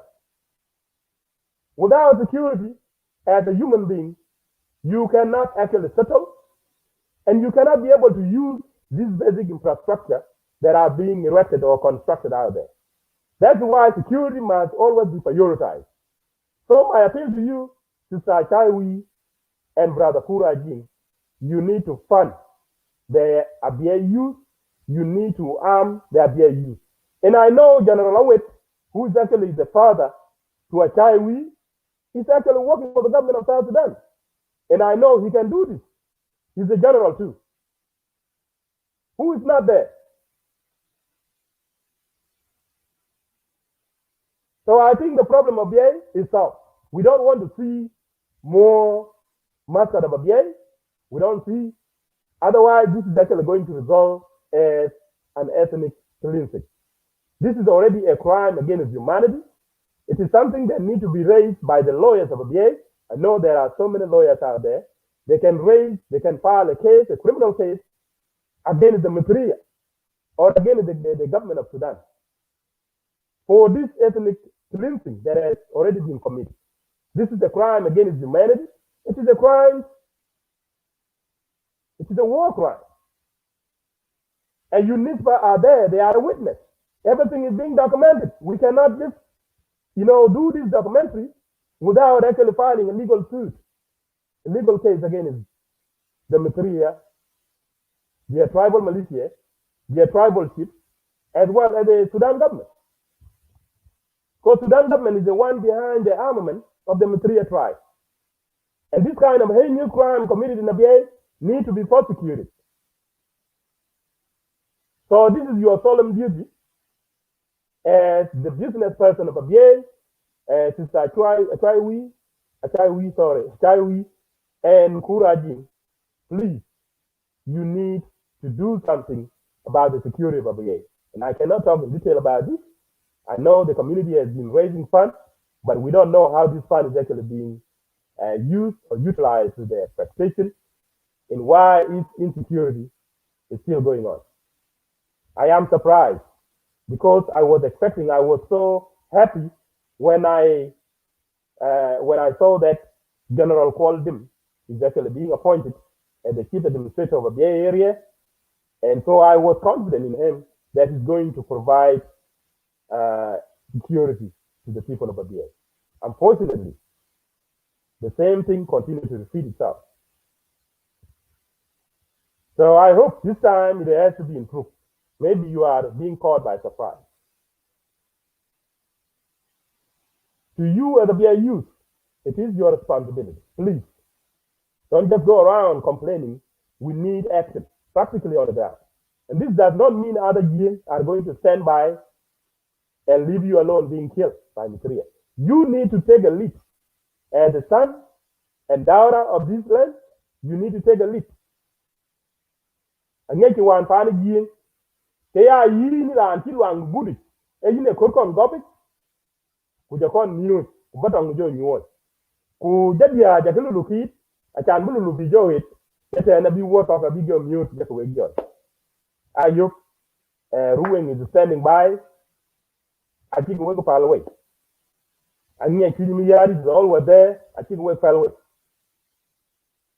Greater Medina will, at our 10, always, I think we'll far away.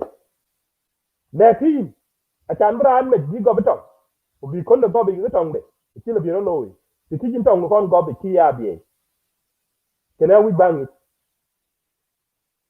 Can you run until one we are one and think mediate the video if you end up? Chabam did one that thing to protest here. In all London, don't try to tell me no, yeah, and then it's all Massacre until I school it. I don't want to be on the front line. No. I did a look who show up on the ground, glue and control right, which are look comment, they can be the look. Let me tell you this. Even in America here, in the United States, I check the accusers, whether a PhD holder or a master's degree holder, you must have to take a gun to defend your people and your country. It is a solemn duty, a responsibility, an obligation of each and every citizen, regardless of your educational level, to defend your country. So this notion that anyone they call a Jamaican in Sudan, they say, well, a year and a half of youth, I say, yeah, and it's a $4 talk. That is a stupidity. This mindset around yes, for nothing. You may talk at the end of the month. The Chiran in your ball, where you talk about but lie around with the new ball and now you call the queen of the future queen. The queen a bit a queen. Yakina Jaran would get down no yellow Louis threat. A managa make a thing. America like a teacher. I feel like he take a quality that I got a thing in the yellow tongue. PhD older, take a tongue. Such a he does. So this idea that if I discriminate, Keran teach you to be a la tongue, is wrong. That concept according to otherwise, I again when they get on this is a tongue, the way we're going to please that when they got pen by. When we are quite plain, be a tongue again, a bull Israel. The kitchen can not come up. The pro line, but since the way I went, you can money made America. The first president of America, it's all Washington. George Washington. He was a hero. He was a warrior by the time. He was the commander in the field. And Louis America, Louis liberated from the British colony. So wait, this mindset, I call it to that. because we don't get constant talk in Sudan. Era an ngome na cha pie ke ye nan ti bala talk. Kade ko le kade ko mata ti mu ga jitin den akwai ga ba ya da fa. That mindset need to change. Now o gi bi lu dam ga hukuma wallahi. Ku ci da kwangi era an wallahi jika. Kuna ku ro lo gule ben politics ma de ben political campaign. The way that you will be getting rid of. Ko men mata kina ga yo ga ga ba nga tor. Kuna le yana ran ti je yan ti bala talk. Ke yi da ki no ni bi na kwangi e ba.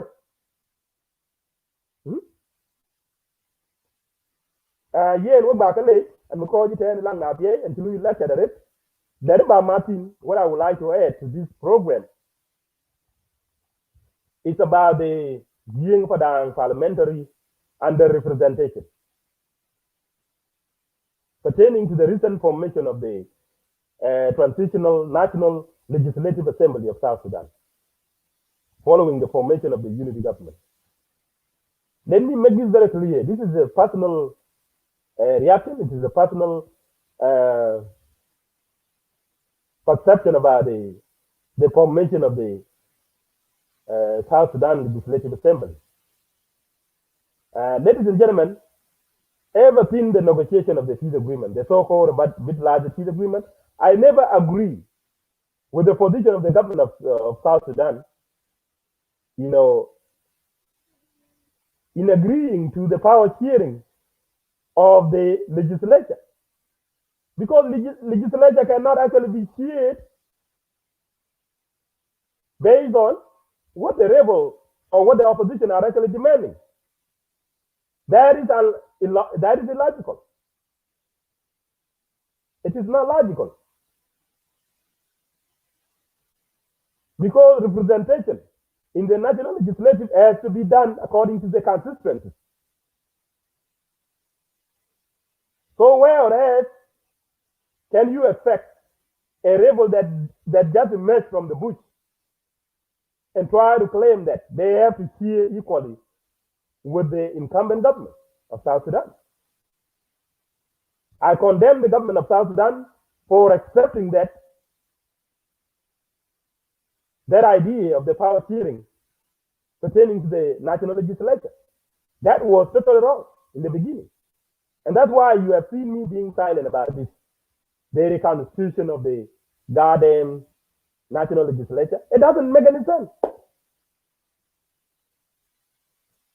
Because both the government and the opposition, they are all dumb in the idea of the power sharing pertaining to the legislature.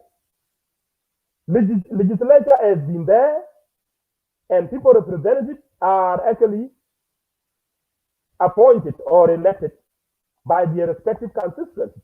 It has nothing to do with actually upgrading the position so that you can actually expand the parliament, so that some people have to be accommodated in some positions. That was totally ridiculous. Even I don't even want to talk about it because I hate this. I hate this. I detest this because it doesn't make any sense. Given the fact that the Parliament of South Sudan was actually being expanded just to accommodate some individuals that are demanding positions. Even those opposition that do not even represent any constituency.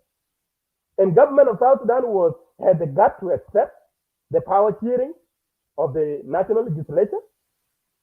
That was damn wrong. And I have been vocal about this ever since my advocacy during the peace negotiation. Maybe it is okay for the government of South Sudan to share the power with the opposition or rebels in the ministerial forces, which have already been done. But when it comes to the national legislature, government of South Sudan they have nothing to do about that. Because the rebels themselves, they come from a certain constituency and they are being represented there. So if they would want to be part of the power sharing, when it comes to the national legislature, they have to be elected. They have to go to those respective constituencies to be elected. Like the way all these MPs were elected during the general election in 2010. So that means these positions that are being given to the opposition They are just being given to them just to accommodate them for employment opportunities. So that means they are just there to actually acquire the employment opportunity, but they're not there in the parliament to go and represent any of the constituencies because they represent nobody.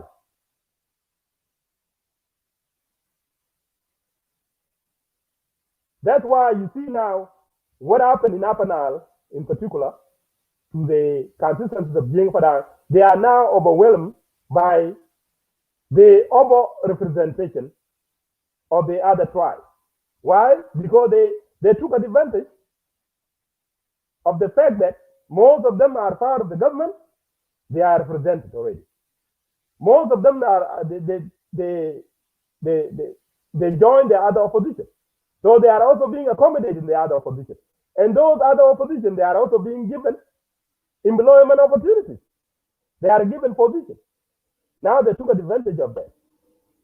Overwhelmingly, they are now over-represented. And now Jieeng Padang, who never rebelled and be part of any opposition, their constituencies are now overwhelmed with the under-representation of their constituencies. And what that means politically is that when it comes to affairs of the state, any grievances or any concerns of the people of Jieeng Padang in Upper Nile State will never be heard. They will be crushed politically. They will be crushed. That means Jieeng Padang is politically insecure, given the fact that they already have a tension with the neighboring tribes in this state. So when it comes to the national legislature, coming to the legislation of anything to do with a territorial dispute or tribal domination or any other interest of conflict that will arise politically, as we all know, everything that is being represented in the parliament will be driven by political interest. So this is actually invoking doubt and raising suspicion or skepticism, uncertainty of the future of Jieeng Padang in the Upper Nile State. And that's why Jieeng Padang must maintain the position of calling for an independent administrative area so that they would rather continue to be secure politically. Because otherwise, the political interest is actually being threatened, all over threatened. And we have wider issues of threat in Upper Nile State, which we are all aware of. So given the fact that Jieeng Padang in the National Legislative Assembly is being underrepresented in this transitional National Legislative Assembly, it is a big threat to Jieeng Padang constituencies in Upper Nile State.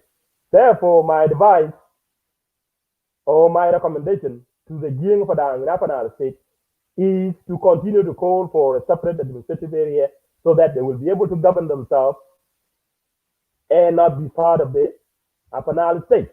Otherwise, the tribal domination against Jieeng Padang, given the political polarization already, things are going to be complicated, and it is not going to be safe for you at all. So my personal advice to the Jieeng Padang in Upper Nile State is to boycott this government. Do not accept it, and please do away with this goddamn government. These people that have overwhelmed you in terms of ethnic domination in Upper Nile, parliamentary representation, came as a result of accommodating them based on employment acquisition. So these people that are being brought on the side of the opposition, they didn't come as people represented. They are just coming there as an individual, and they will actually be able to deliver to their people. To their opposition interest. So this is not going to be safe for you as Jieeng Padang. Anyway, I have a letter that was sent to me by the constituencies of the Jieeng Padang, and I would like to read out that article to you, if you would mind. And that will be the conclusion of my show, my program. So bear with me so I can actually read it out to you. Jieeng Padang are actually complaining. A letter was actually, a petition was written to His Excellency, Salva Kiir Mayardit, President of South Sudan. And I would like to end this program by reading out this article to you, a letter of petition to the government of South Sudan. The letter was actually written on 18 May 2021 to His Excellency General Salva Kiir Mayardit, President of the Republic of South Sudan, Chairman of Sudan People Liberation Movement, SPLM. Reference: petition against unfair reconstituted TNLA, which stands for the Transitional National Legislative Assembly for Upper Nile consistency. Your Excellency, we, the members of the Sudan People Liberation Movement, SPLM, representing 4 counties of Dinka, Padang, of Upper Nile State, address this petition to your esteemed office as SPLM chairman in regard to the inequality and the imbalance of members' representation into the SPLM, the constituted Transitional Legislative Assembly of the Republic of South Sudan. Your Excellency, we, the members of the SPLM, representing 4 counties of Dinka, Padang, in Upper Nile, raise this concern of dismay for the act of SPLM in person of Honorable Peter Lambert, who misled the SPLM Secretariat and direct the appointment of SPLM members from his home area of Jieeng to the TNLA and neglecting other counties. Take, for example, Nuer 4 counties got 17 members to the RTNA, while Dinka 4 counties got only 7 members to the Transitional National Legislative Assembly, in which one county, Akoga, is nil. Where is the rationale here? Akoga, as a county, is not being represented, given the fact that it is an independent county ever since the 10 states were established. So the question is actually being raised. Why is Akoga county consistency not being represented? So the 4 counties of the Nuer, equivalent to the Jieeng 4 counties in Upper Nile State. Now, Nuer counties, the 4 counties of the Nuer, they are now having 17 MPs versus Jieeng 4 counties, which is now represented by 7 representatives, 7 MPs. So this is out of proportion, isn't it? All right, let me continue reading it. Your Excellency, we feel cheated and prejudicial in distribution of the 7 members appointees of the President and 1 seat of the NCP held by Honorable Padwa Tway, who was left out from the reconstituted RTNLA, while these seats were considered in the other 10 states as part of the SPLM into RTNLA. A 7 seat appointees of the President were misappropriated, which creates imbalance. 5 seats were taken by Jieeng Nuer, and Chiluk got share of 2 seats. B, constituency share between Balit, Akoga, and Wolang should be reconstituted and appoint MP representative of Balit and Akoga County. C, the seat of Honorable Padwa Choi Ding Yel, who was MP from the NCT and joined SPLM, should be reconsidering like in other states in South Sudan. We undersigned leaders of the SPLM in 4 counties appeal to your esteemed office to review the aforementioned for interest of the SPLM in the forthcoming next general election, that the appointment of the SPLM members in East Nuer should be reviewed, or alternatively, the appropriate ratio in the TNLA and Council of State should have fair representation. Let me go to the last page. The letter was actually written by, they concluded by saying SPLA Oye, SPLM Oye, Republic of South Sudan Oye, Apanal State Oye, signed by Honorable Deng Akwe Kak, number 2, Honorable Bul Agurdo, number 3, Mr. Manjong Kong Manjok, number 4, Ustaz Maduk Dao Coach, number 5, Honorable Deng Chan Ayul, number 6, Honorable Abraham Bangida Bot, number 7, Honorable Santino Nwan Kurbay, number 8, Honorable Fadil Kagdwaj, number 9, Honorable Ador Achil Ador, number 10, Honorable Mr. Peter Makoy R. So the copy of this petition were forwarded to Honorable Gemma Nunu Kumba, Acting Secretary General of the SPLM. The copy was sent to Honorable Tut Galwat Menime, Presidential Advisor on Security and Chairperson for National Transitional Committee. Another copy was sent to Honorable Jimmy Stormon Bui, Deputy Governor of Apanal State and Apanal State SPLM Chairperson. Another copy was sent to Honorable Gabriel Tut Gachai, Apanal State SPLM Secretary. So metrics showing the distribution of the RTNLA consistencies in Apanal ethnic representation. So this is the overall representation metric, chart table that I cannot show it to you because I haven't.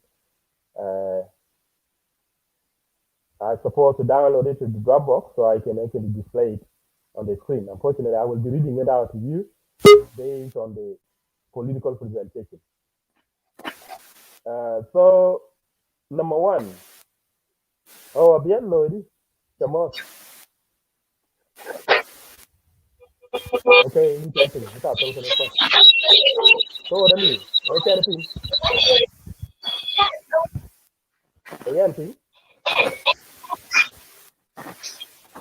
again, I will go ahead while he loses the audio and check. Otherwise, the unchecking coach. So number 1, ladies and gentlemen, by party. Number 1, SPLM got a total of 33 MPs. Maban County have 3 MPs. Dinka County have only 7 representatives, 7 MPs. Chilu County, they have 5 from the SPLM. Maban have 3 from the SPLM party. Dinka counties have 7 MP from the SPLM. Chiluk have 5 from the SPLM political party. Nuer counties have 17 MP from the SPLM party alone. SPLM was the mainstream party. Nuer counties have 17 in total. Como county have only 1. I don't know why they say Como Paya. It should be Como County. They only have 1 MP from the SPLM. Okay, when it comes to SPLM IO, they have total of 20 in number. So SLMIO, when it comes to the Maban County, Maban is represented by one MP from the SLMIO party. When it comes to Dinka County, they have 3 SLMIO members. When it comes to SLMIO, they have 5 MP from the Chiluk County. And when it comes to SLMIO party, it has, when it comes to Nuer County, it has 11 MP on the side of the SLMIO. That means they are the majority there. Hold on. When it comes to Koma County, they do not have any, they have 0 representation in the SLMIO. So they are not represented. Number 3, we have a SOA. SOA, this is a combination of other political parties. So they join together, and let's see the component of their representation according to the respective ethnic constituency. So SOA have a total of 8 MPs. So the distribution of these MPs, when we look at Maban County is not represented by Sao. There is no one from Maban who is in Sao political party. When it comes to Dinka as well, there's no Sao there. So nobody is represented in the Sao when it comes to the Dinka County. In Sao, we have Chilu County, they have 4. So Chilu County is represented by 4 MPs that come from the South. And when it comes to Nuer is represented by 4 in the South. So there are 4 MPs there, 4 MPs from the South party. When it comes to Koma is not represented as well. Just like it's not represented in the SPLMIO, but it is represented in the South. When it comes to number 4, I don't know what they refer to as N-A. I don't know what that means. I have never seen this, but they say that there are 2 MPs. And these 2 MPs, Maban and Dinka, are not represented, but when it comes to Chiluk, Chiluk actually pick 1 from the NA. So they pick 1, Chiluk pick 1. Nuer pick 1 too. Nuer counties pick 1. Koma pick none, just like Dinka and Maban. So when it comes to SPLM-DC, there are 4 MPs. So among those MPs, 3 MPs that have been taken by the Chilu County. 1 Nuer County, one Nuer County pick 1 from the SPLM-DC. I don't know who is that. Koma is not represented. SPLM-FDS, only 1 MP. And who took that MP? 1 MP from the SFPDF? I mean, from the SPLM-FD. Only 1. That is the Chiluk counties took 1. That's it. So this gives us the total of MPs from the Upper Nile state as a whole. In the National Legislative Assembly, they have 69 in total from all the political parties. So when we come to all the total that is being received by each and every county, Maban County has 4 MPs in total. Dinka counties, they have total representation, total of 10. And Chilu counties, they have 20 MPs alone. Nuer counties, they have 34 MPs. Koma only have 1. And Dinka, 10. Maban, 4. So this is a shocking revelation of the tribal domination or ethnic domination of the other constituencies in the state of Upper Nile State. And this is why people of Jieeng Padang are generally concerned about the underrepresentation of their constituencies is going to backfire politically, and that is why they are actually opposed to the formation of this transitional national legislative assembly. So this is very dangerous, given the fact that Jieeng Padang is tribally dominated, and anything that is going to be moved as a legislative motion in the state parliament and in the national parliament is going to be overwhelmingly opposed by these MPs of the other ethnic groups that are against the interest of the Jieeng Padang. And this is why it is concerned that Jieeng Padang should not even petition about calling for the readjustment of this imbalance or this inequality caused by the underrepresentation of their constituencies. The only solution is to continue to call for the administrative area for the people of Jieeng Padang in Upper State, because no matter how you try to follow, to push a political unity in Upper State, it will never work. There will always be that domination that is going to be contrary to the interests of the Jieeng Padang, and that is a big concern. So I will end here, ladies and gentlemen. Parliamentary under representation of the Jieeng Padang is very critical, and Jieeng Padang should simply boycott the formation of the Transitional National Legislative Assembly. They should do away with it, or otherwise, the alternative is to continue to call for a separate administrative area so that they can be able to govern themselves. That way, you can avoid that kind of legislative oversight that is going to affect the interests of Jieeng Padang. Given the social dispute with the ethnic groups that are now dominating you, or over representation of this tribe, is a big threat politically to Jieeng Padang interests in the future. So thank you very much, ladies and gentlemen. I will end here. And Banyabiel, I don't hear you. In tapping completely, I just quit. Nobody, I tell you thing, but in tapping, don't let you do better than able to. Why, yeah, and little jam if I die, and get 10 way, the way we're Jieeng Padang, I can achieve before. I can empty school, lick it. The interest will be our force. Then the same thing in a big law, the formation of the state legislative. So the formation of the reconstitution of the National Legislative Assembly is going to be done in the level of the state as well. And that is very critically concerned to the Jieeng Padang. Given the fact that in Jieeng Padang, in the tension already, we're going to be lacking.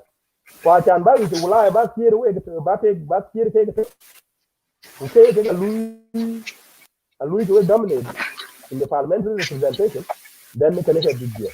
They will be opposing every single motion via Abyei in the interest of Jieeng Padang, who deal to work killed by enemy.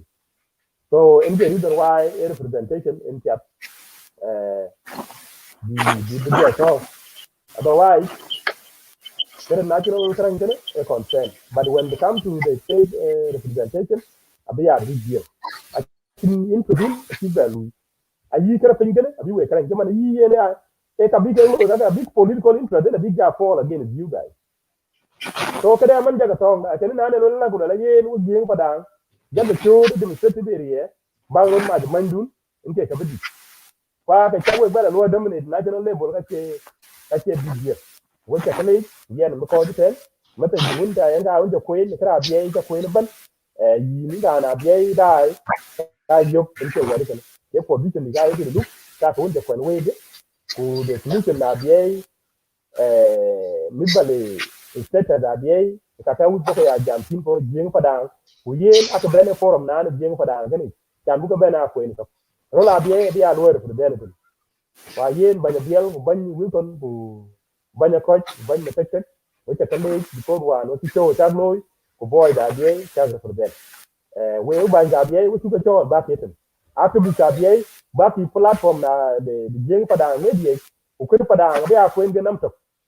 Chagam and then other community advocates than one not low, I see that, but it's still a call back for inform about Jieeng Padang mediate. go ya jam kede malumat ya kike yo kwa enta to wan den delay man kiro lo yo gab jam kra bi a ye ne kene ne ba de ne kene to tak belo en ko Jieeng Padang ne di en ko jam biya ga bi kike kede man on ta ki we consider wo de wona bi wo de wona Jieeng Padang ni so ye we apologize for that inconvenience ke were ne ki jong malumat yo ke bi ye fu kike ki ba live ku Jieeng go biya ga bi but yeah, that's why it took us that longer. Book jam it. Yeah, no chocolate. Yeah, and because it but the bill guy you can about him. Man, key boy to get ben. Thank you very much.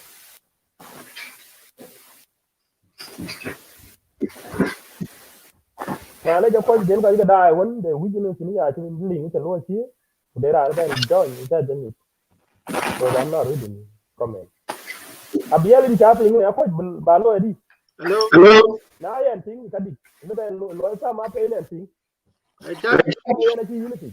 Okay, you didn't chapping completely. What are you complete? your ping. Yeah, get on my but Okay. otherwise, you think the English. Hello.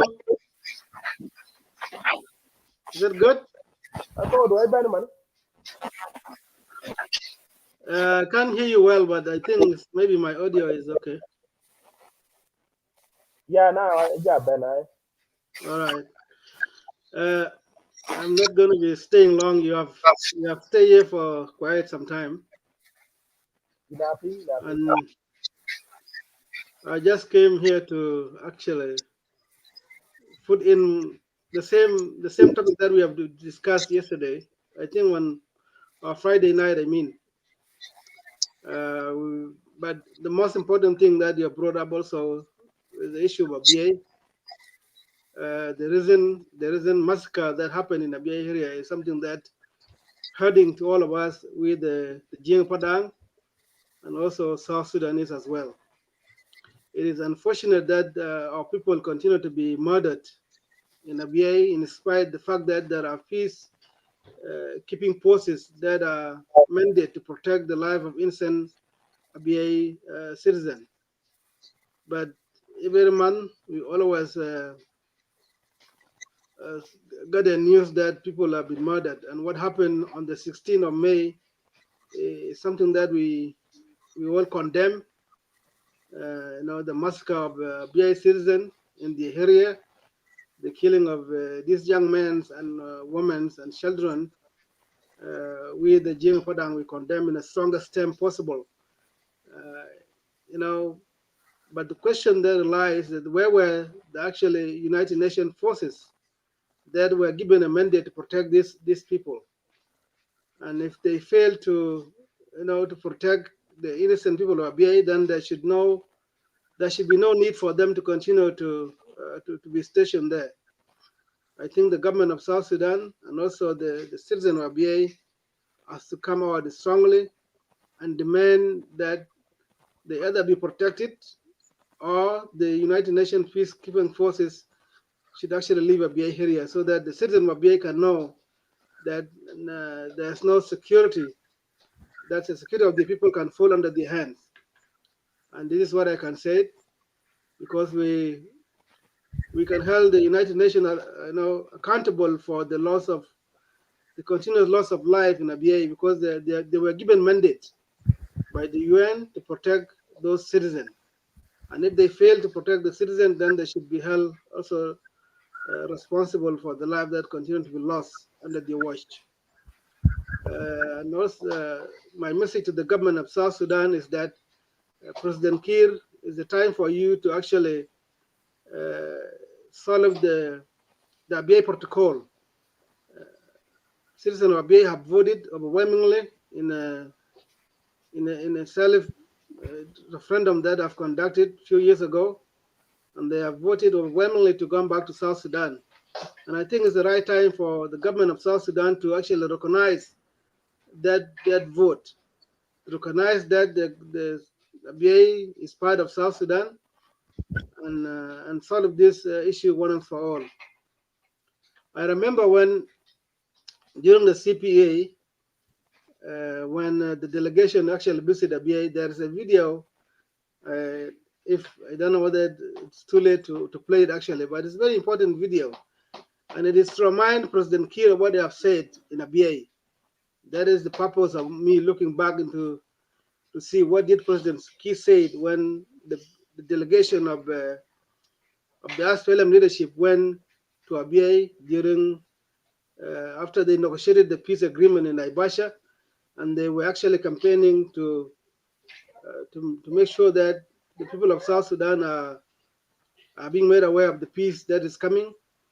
And Dr. John Garang with the delegation, including the current president of the Republic of South Sudan, was among those delegations.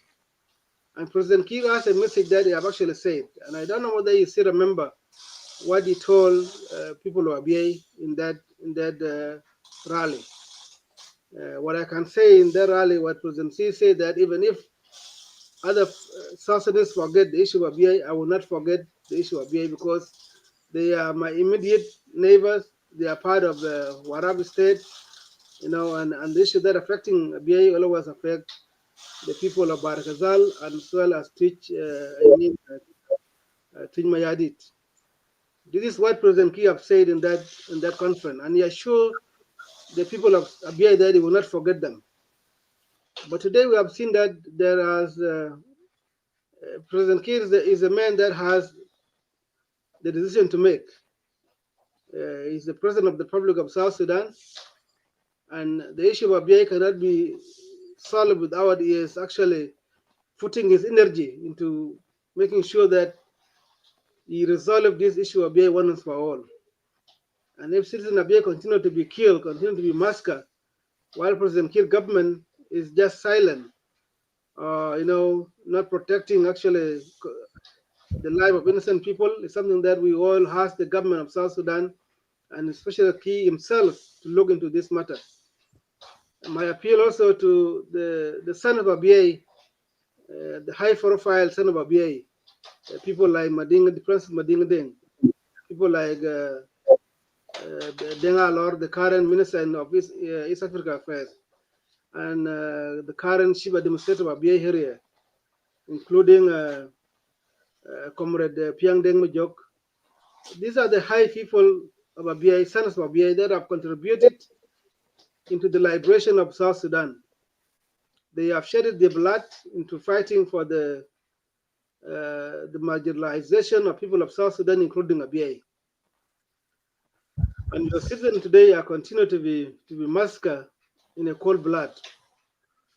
I think it's the right time for you to try to use your influence, whether in the United Nations, because I know that a person in a caliber like President Madinga Deng can play a greater role to make sure that the status of Abyei has to be resolved once and for all. We, the Jieeng Padang, will continue to stand with our people of Abyei because they are part of our community, and will continue to support them in any means that possible that we can render our support.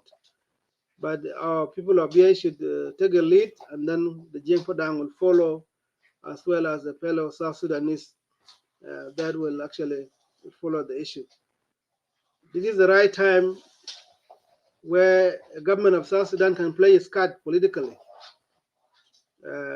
President Bashir is no longer in power, and therefore President Salva Kiir now can use his influence into resolving this issue of Abyei, influence to the current transitional government in Sudan, so that they can actually make sure that the issue of Abyei cannot longer drag on and on for years to come, or for months to come. People of Abyei have suffered enough, they have shedded blood enough, and they continue to be suffering as we speak. We have kids and families that are actually sheltering under trees. We have people that are suffering. We have people that have lost their parent because of the issue of Abyei, and they were killed in their own home. People of Abyei never actually taken an arm against their neighbor Arab Syria. They have never attacked them. But the people of Syria continue to come and attack people of Abyei in their own ancestral land. And it's something that we all condemn.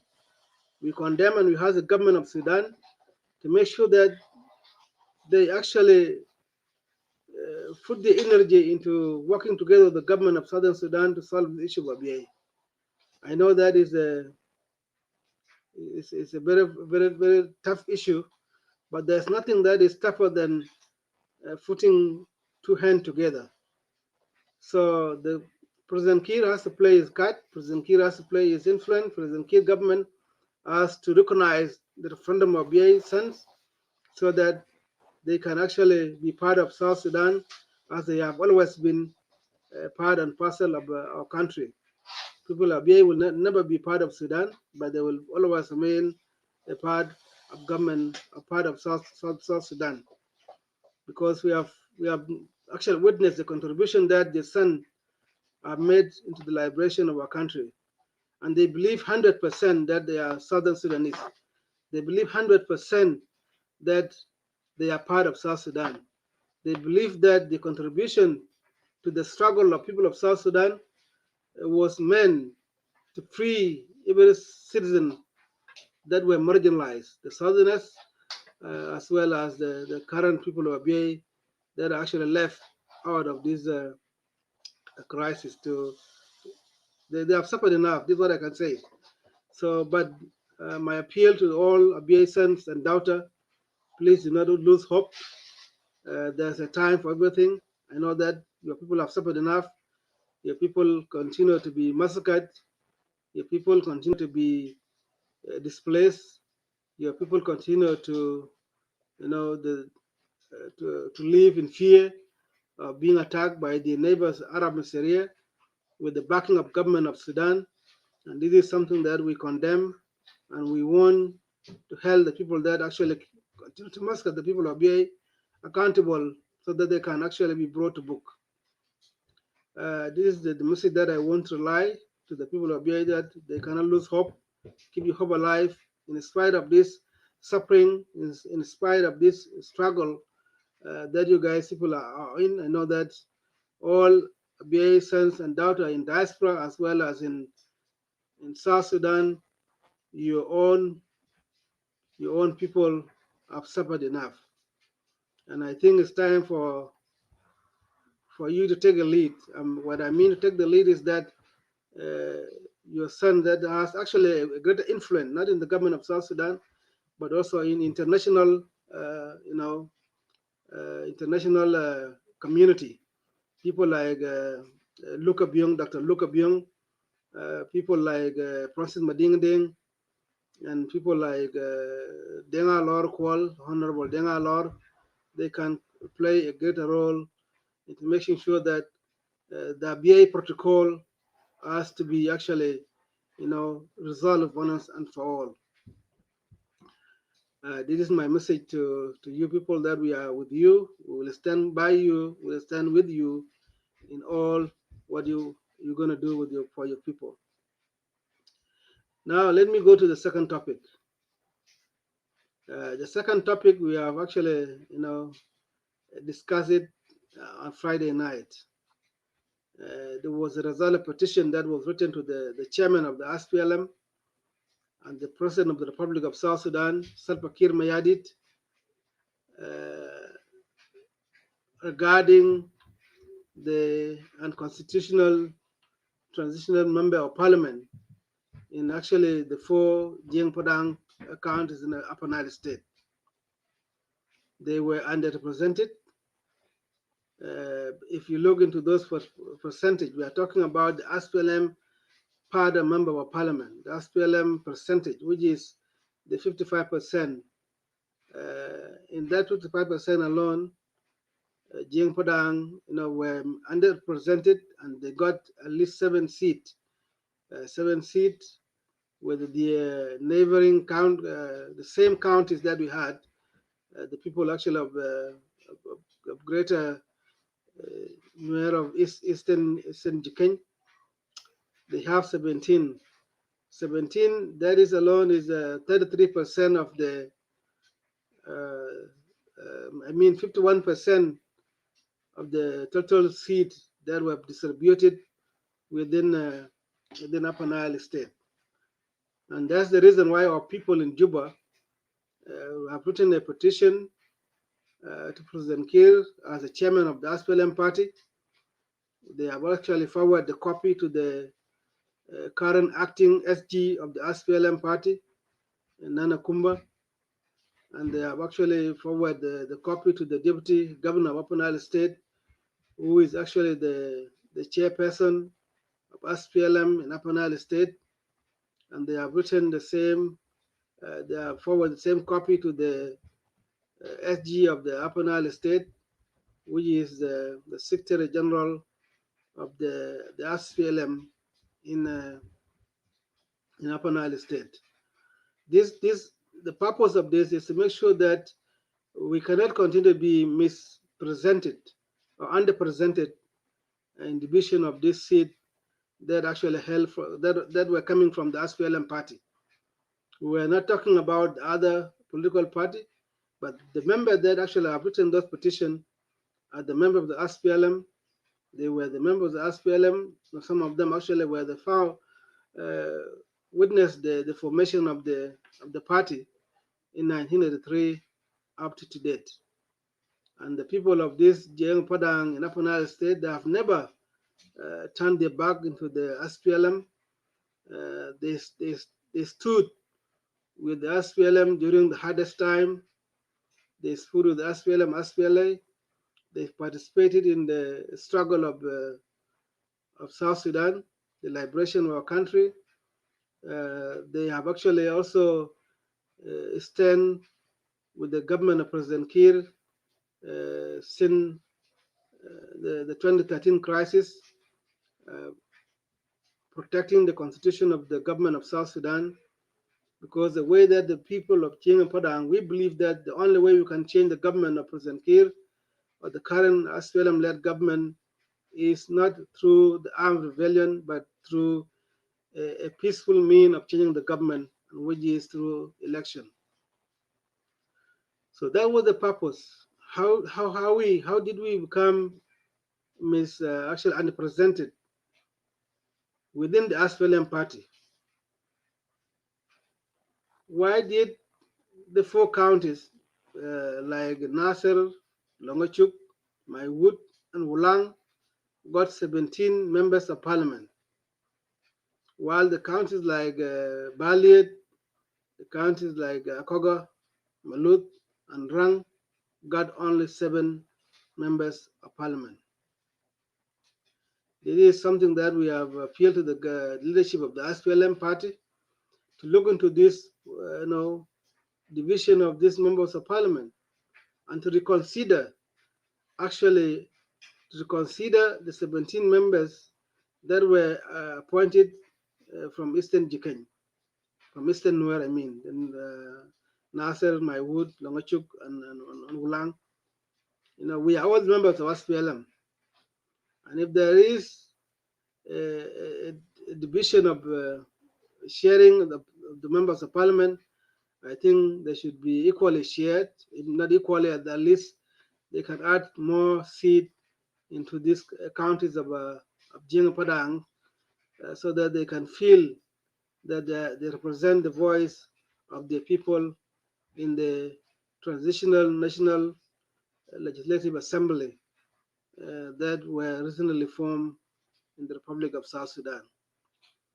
We are all for peace, but we cannot condone a militarization that we've seen happening within the SPLM party. SPLM cannot, leave the objective in which it actually pick up arms for, the equality.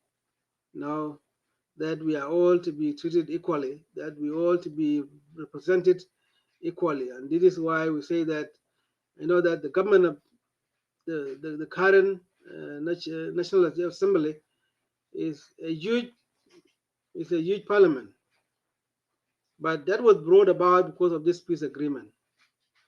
And if it was brought about by the peace agreement, then we have to share the cake equally. We have to feel that we are not being left out, and that's why the Jieeng Padang are putting that petition, and that we have to be presented equally. We have to actually they have to look into the number of the parliament. How were they actually appointed? We know that they were appointed by the president, but that was based on the recommendation by the members of SPLM in the state. People like Peter Lambert, who is actually one of the national secretariat within the SPLM party. People like that have an influence like Simon Kuhn, people like James Oth, and other Eastern, other Nuer of Upper Nile State that have influenced the appointment of the members instead of sharing, uh, you know, sharing the cake equally. And we know that there was percentage that was actually given to the president to appoint. That presented that portion of appointment were not actually shared based on the numbers of counties.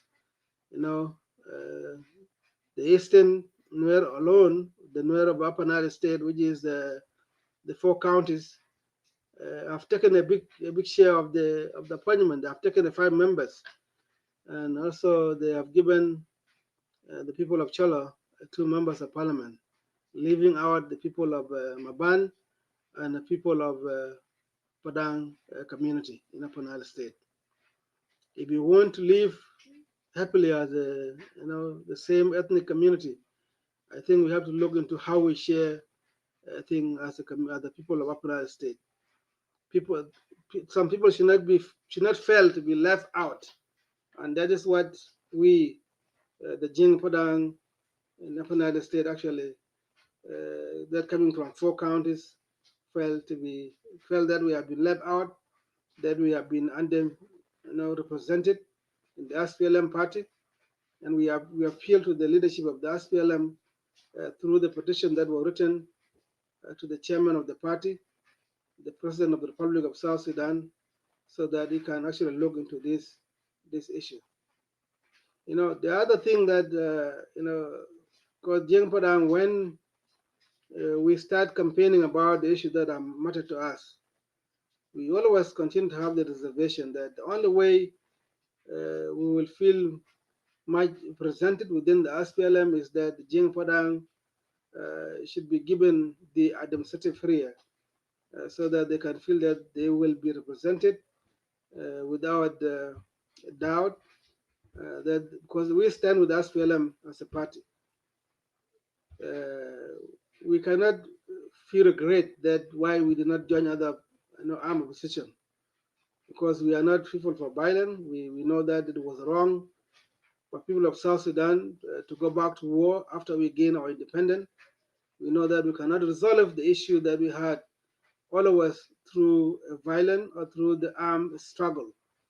The only way that we can resolve whether political deadlock, whether political ambitions within the country, is that to give the people of South Sudan a chance to actually cast their vote, so that they can vote and give the person that they chose a mandate to lead the country of the Republic of South Sudan.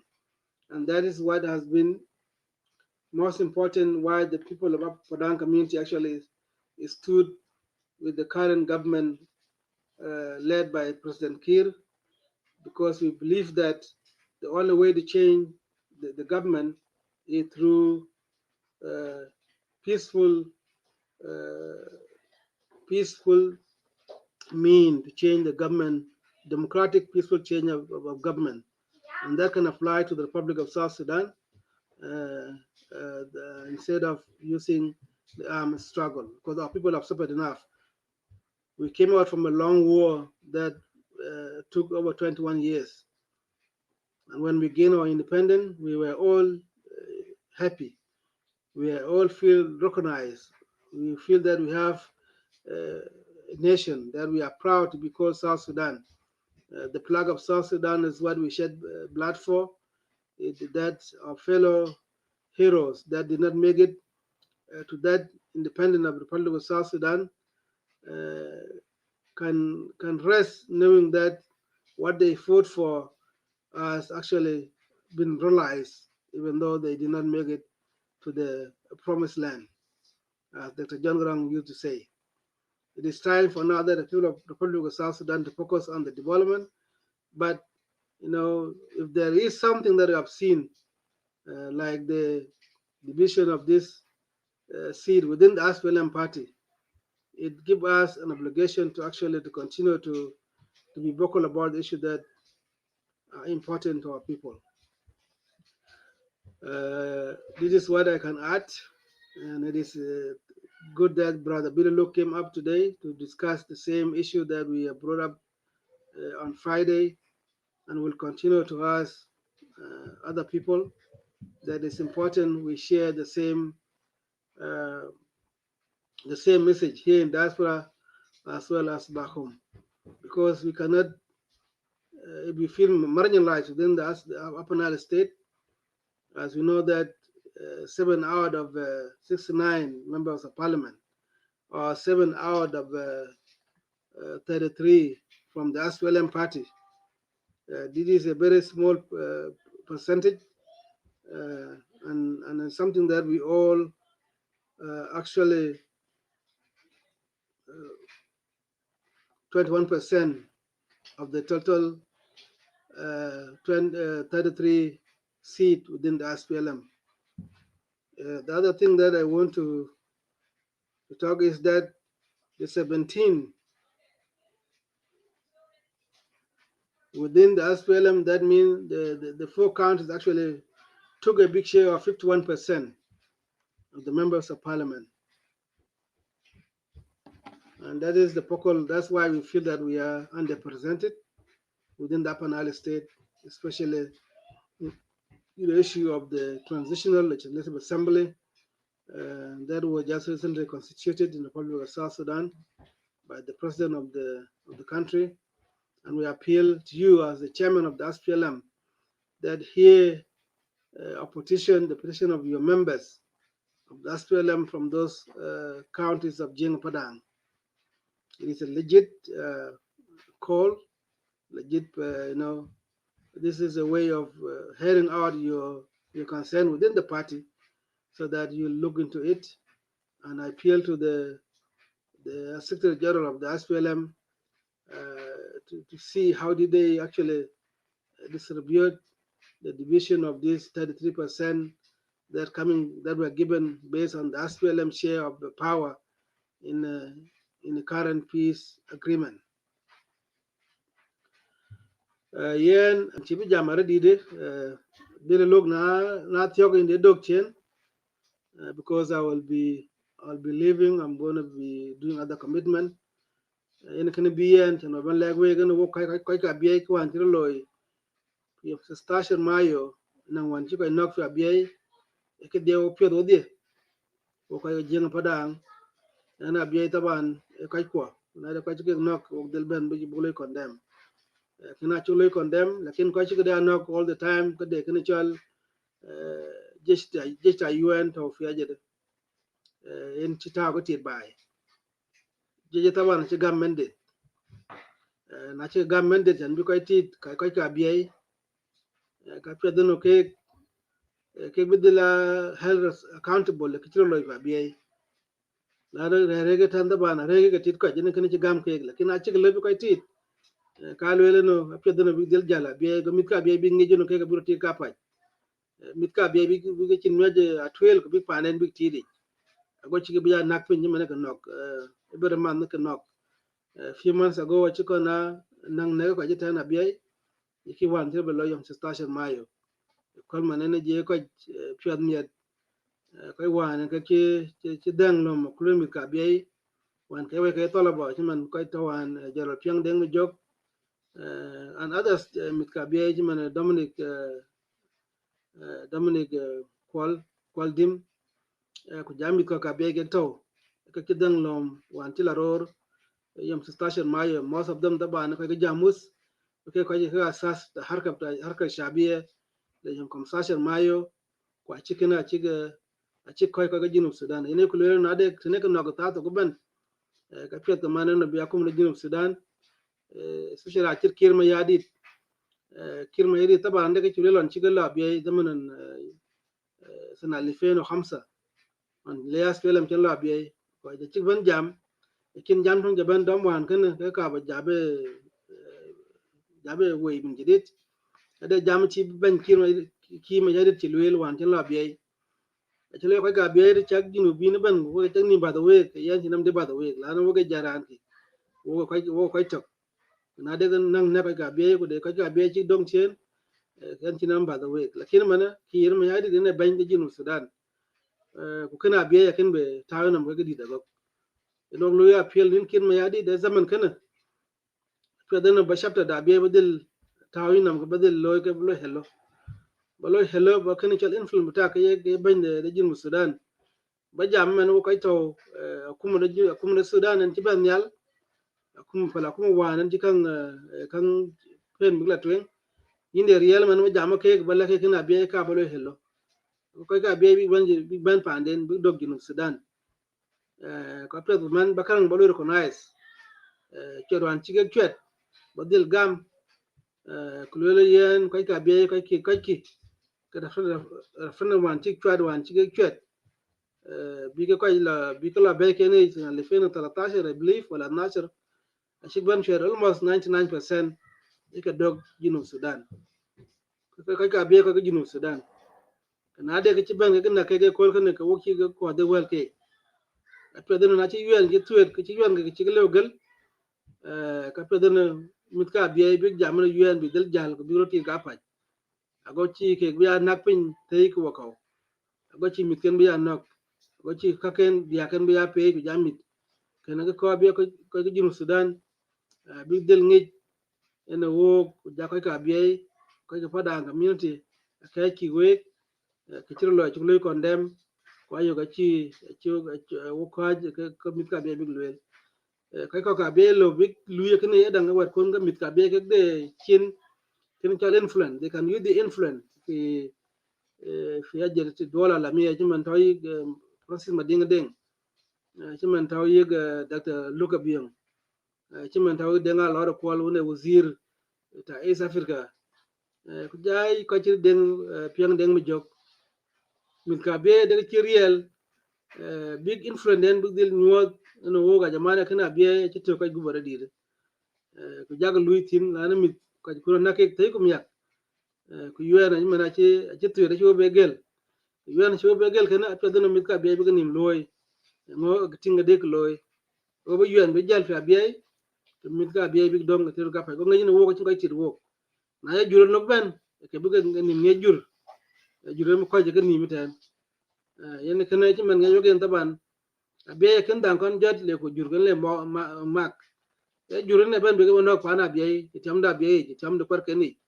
kan nga ka ci fedor ya ga fay wa ci man o ko je ka Padang community o ka je we ga mi ko nga Abyei kuna daga bu kon we ke Padang le bi ko ke we ga ci ko de wal ke bi le luk an ci bi et di da gok na da ko bi jobe lok ban ba de nan le bi jobe ban an bi dil jala de ka ba ko loy ken bi yen tan ba yin ban lo support en ken ke wel ken ken ma pay an ci jam ni liu tan mo do ta sit ko an wana ke ci ko jam tin fi walayat al nil eno ja tingde nin bi le luk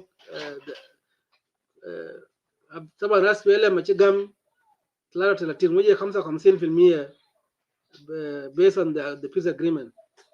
Within that 55%, quite the eastern Jieeng, quite eastern Nuer, 4 counties alone, they took over 51% of the share. Jieeng Padang only has 21%, and the other communities have actually 20% or 10%, I believe. That's what we say, that we are being marginalized within the SPLM party. Now, Jieeng Padang is being marginalized in spite of the fact that we stood with this government, with the SPLM, since the inception of the movement until the current crisis of 2013. We have never turned our back to the SPLM. And the criteria that were used to nominate these members of parliament actually was based on the influence the people like Peter Lambert, which actually in the secretariat office of the SPLM in Juba, people like Simon Kun, the former governor of Upper State, and people like Jieeng, they use the influence to appoint themselves and to appoint the relative into the SPLM share of member of parliament, leaving out, the people of Jieeng Padang that were not presented. And that's why we are saying, the only way that we feel to be presented is to give us what we call a reservation when we make that campaign. We made that campaign for several times. That the only way that we can feel to be presented within the SPLM is to give the people of Jieeng Padang the administrative freedom, so that we can go and actually divide our share of cake equally among our 4 counties. And we appeal to the President Kiir as the chairman of the SPLM, we double as the president of the Republic of South Sudan, and to the SG of the party, acting SG of the party, to look into this matter. How did they actually, divide? How did they appoint the criteria? What were the criteria used to appoint the members of parliament from the SPLM party in Upper Nile State? Martin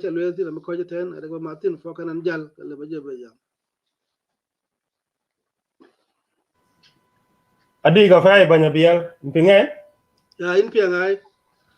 ai ka yo ke kan di ke taben bi jwen ka won chani ni ping completely ye na di ka fay ka ke queen cha ke ping ban ka chi message duon ja le ko kon ka Abyei ku ja message the representation Jieeng Padang cha panal e wasa yen ayo ke chin gi dun ba queen la no and cha exhausted already and je ko bela je that because pin nai tuojin ku yen ngi chan we theo tang na cha tao ako kwa yen obu ko jiten ku still tomorrow am the day show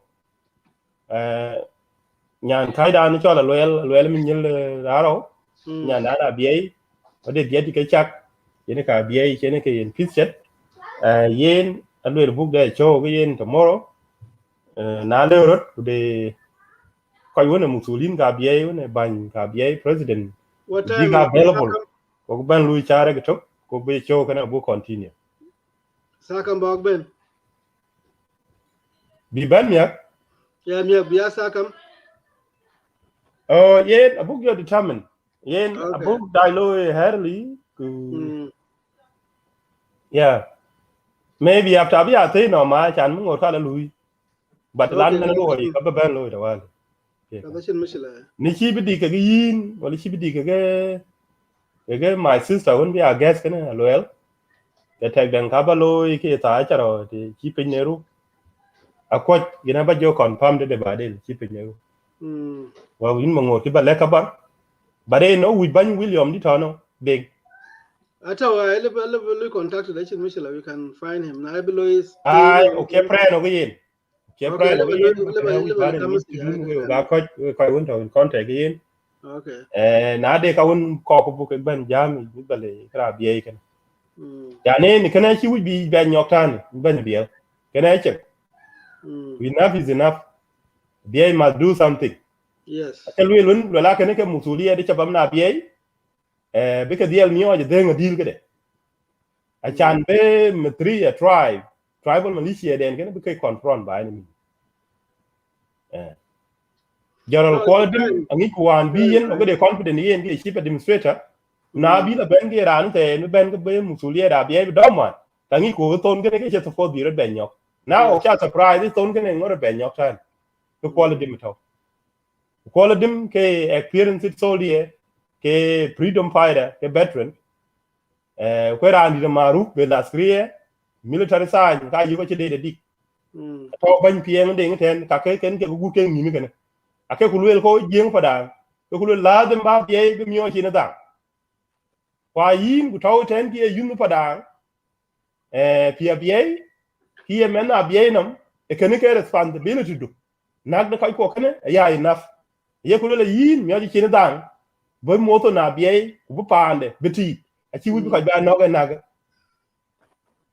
طبعا in very low it's time now the UN is not doing nothing I think UN out and arrest target they're pretending to protect the people watching the lake go mi ka be begin ngi tin ke ka ti ka pa ke chelo ke ne te daga I you ka ko ti chinen pingun when lawyer and lecture and you lecture the pay almost 2 hours I lecture yes kwa whether e karang ni jen liu ku ko kwenu about the UNISPA including UNIMIS ke to fi Junu Sudan ke kala na obvious in banya biel ke wi jen ni UN kene a share solution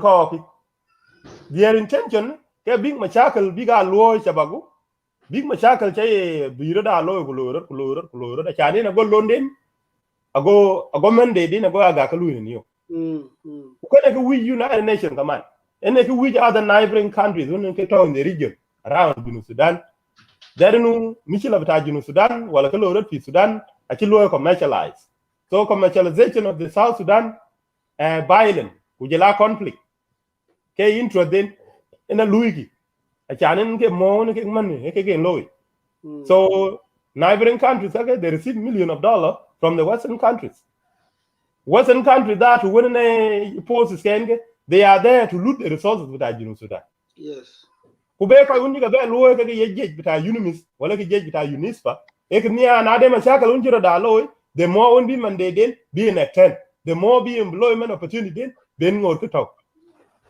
so they're making business out of this e ke den go ko bu lo yen ade dang to okay ga de sophisticated technological devices or tools you can deploy ade red ade nke chika red surveillance ataw area can talk to tinipa so anything a lu move e ke chado ko wala che da kol wala che ne aye ko monitor ku ko chike lu anin chike we big lu respond ke ye jen ni UN ke to for the local authorities ke to in the area to respond nge ke chike lo ro jong le man ka ja nake region ta jong le murle kunwe ku Jieeng na ro ku ye na pa na dan ataw ki ten jen ne ayo ke ro jo kwa de ke ko ke UNIMIS ake ko bedel bi ke intelligent gene be na ye local authority a chan motonin be ke lo protect by the local authority be respond in case of a threat a chi will be low in get the same thing in a low rate Abyei a ye ke monitor no material bi ke mugden pa chi ku jenne na chi lo respond wala big leg local authority that chan bi lo respond na low rate greater madinga will northern barga that pa na ke ten pa de jen UNIMIS hotel and the UN ko la twin ko na low rate yana mem ekene alla chal welun wala kene is not a chair cha Abyei to continue neglected in a way killing is going on all over ku jenni UN toten ko cin galoji e ngo ke because no people are doing business so ora cha bata Junu Sudan ko buru jam nyal datu ku chop ku ke ko no gon yolo yin ina Abyei e del ngi ngega na jero defeneto twin mi yadi the lura defeneto because the look it all right when ge go real when e ton when e yen legacy when e yen northern bargadal when a will Paki Gureta Madinga will they come under the same attack of Rizigat or Mitria. But then they can manage a ludo respond. Chiru Kumato. Pan he kill me yari that will lose right. Let alone run and be kill me yari bijola coach. The same thing Matao Tano who when a way to trigger away Padang and of Yapana. You are under constant egg of terrorism. An attack from neighboring tribe. Junu Sudan Chingalo. Achabi to Contiacra. So okay, you call book like I call Abyei. Enu yin get responsibility to do jabamnu a wibu lo salawu keman ti other community keman taw ruwing o go metri ya o lo attack ko ga tor ke kunu chu go yellow ya kal bi ko kwa no ga na ko no ga Abyei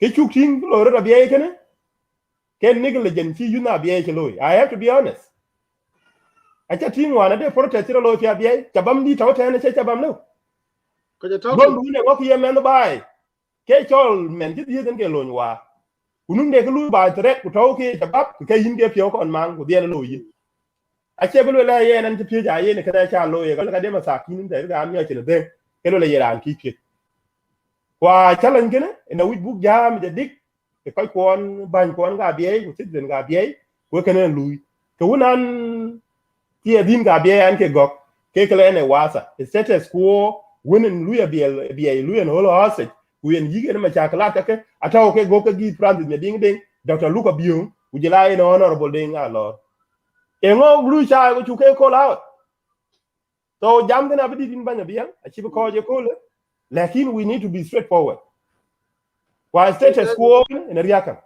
inje le ko go pat bien no bela lo yana pit Yen di ga show book you. Chokron. Ba Okay. gu chok din nyan kai tu wo bu del da chom ya. Yeah. The batam. Yeah. So yen o ka ka Abyei chi lo den lo wan da man referendum. They did their best.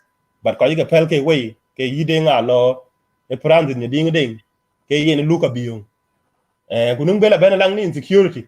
E kane mutuliye de yen ko quality general quality de yen pien. Ke la them big road yo ka Abyei man wan ke yan confident yen ke chief administrator. Eni na che quality mu che ben. Ke moto na Abyei chi ben no ga na. Right. The one. Yes. You Yes. see? Ke No, what yin mu che bam UN can de team da of Abyei Junub to UN akumuna Junub biela Sudan kondu mufrut bi no UN biela ni altu.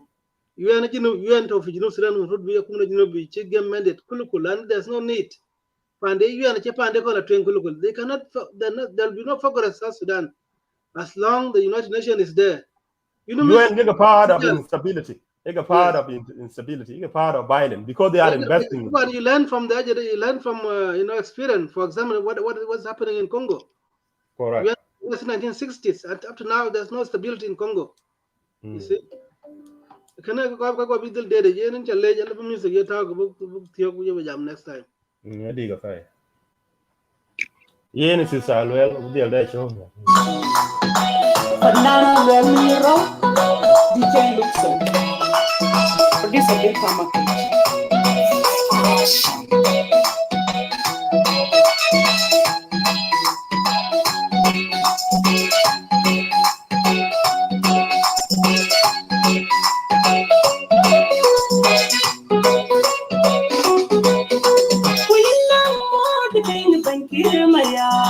You can be even in a mon my and we know more the thing can kill my yard. You can be even in a mon my, we know more. At the point in Jamatinun Banabiel, Kuluela Yin, Kiyan Kaida Chai, Kuyen brother, Kura Jieeng. Take a millionaire, okay, take a prominent business people, take a yen Abyei. Ukacha leke Kuluela Yen, a caloric pimatria, Kajake finance.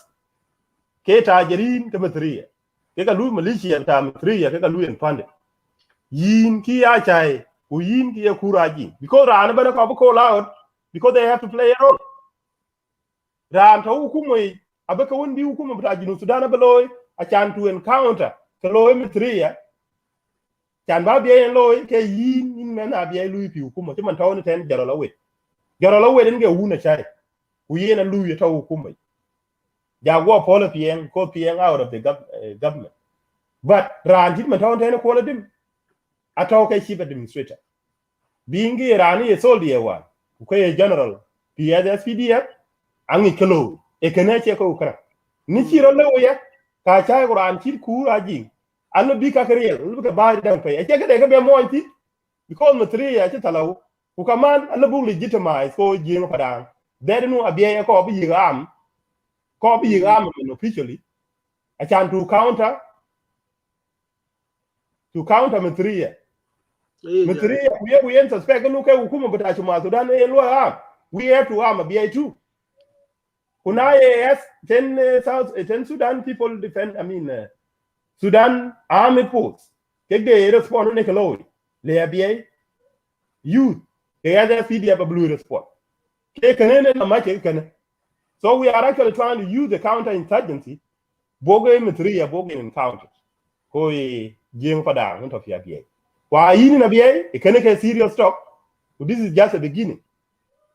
Maybe campaigning and Bulo Apocalypse Bulo, Kebug, Tiadin, Bika Padang, Kilmatoga, and Yi Francis Meding, Yi Dr. Luca Bion, Kuyin, any honorable Ding Allah. I say Bokayato, a bullet, Kuyit, Kunte, and Muka Bianapin, Kapen and Ben Big, they are part of Junus Sudan fully. Kamusulia then. Banking because they get very influential position, the bigger can begin manipulate one. And what Dr. Francis Medingre, who ain't international lawyer, and me, I can lose because UN. I can get how the system UN. The influence UN, and I should have a look at young man out in the web here. At the influence if the United Nations, other think tank, they have to play that role of card because then with Kabia that what and Kadi, can you know what I don't make a shoe come up to Sudan, she got back up. wa gujo ye jam no bu ko ku yin jale.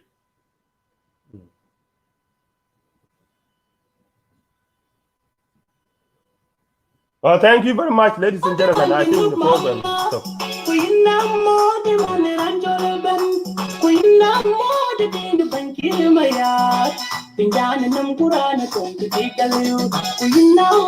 I'm just playing the song, and that's the end of the program.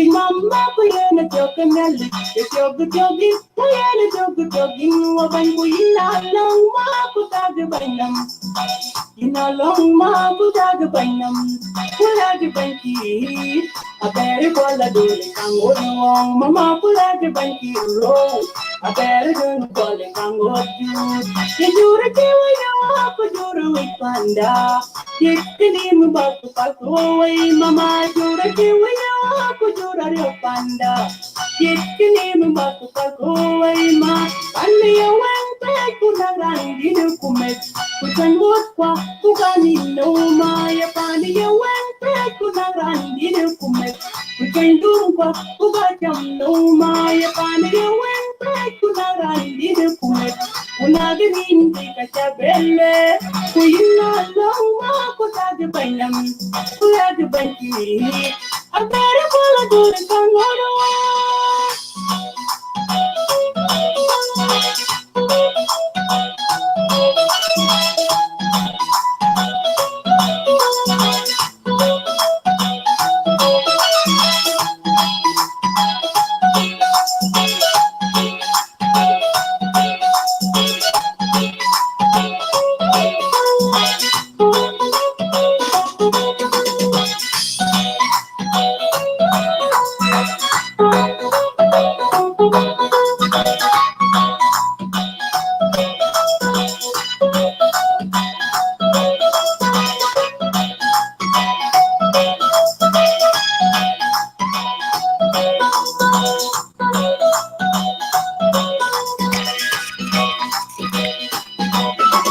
Yes, ladies and gentlemen, for your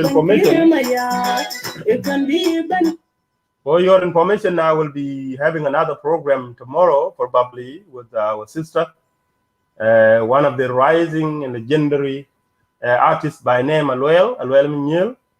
En kike kade din gane, we nan ya alam ya ka dia los ko dia da show we ko contain of her songs of the cake ben kan, because yen when Aluel dia ken ke dia do very emotional.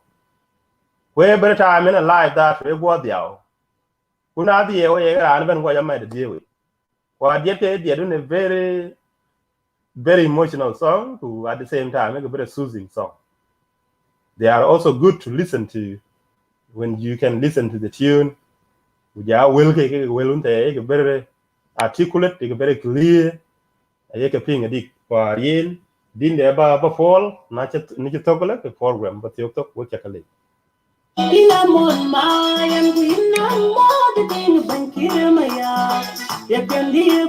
so she says, I'll to Marit, Pana Abyei, below Araru, Edia, Kiman our legendary artist, late sister and mother, Yanako Nyatian, Chen Jet, Chenica Abyei, she can lower piece at the red, Chick Marit, Kefan and Kwan Abyei, Kujela, our other sister by name, and Chong, I want to knock or let Chong, and she could do woman.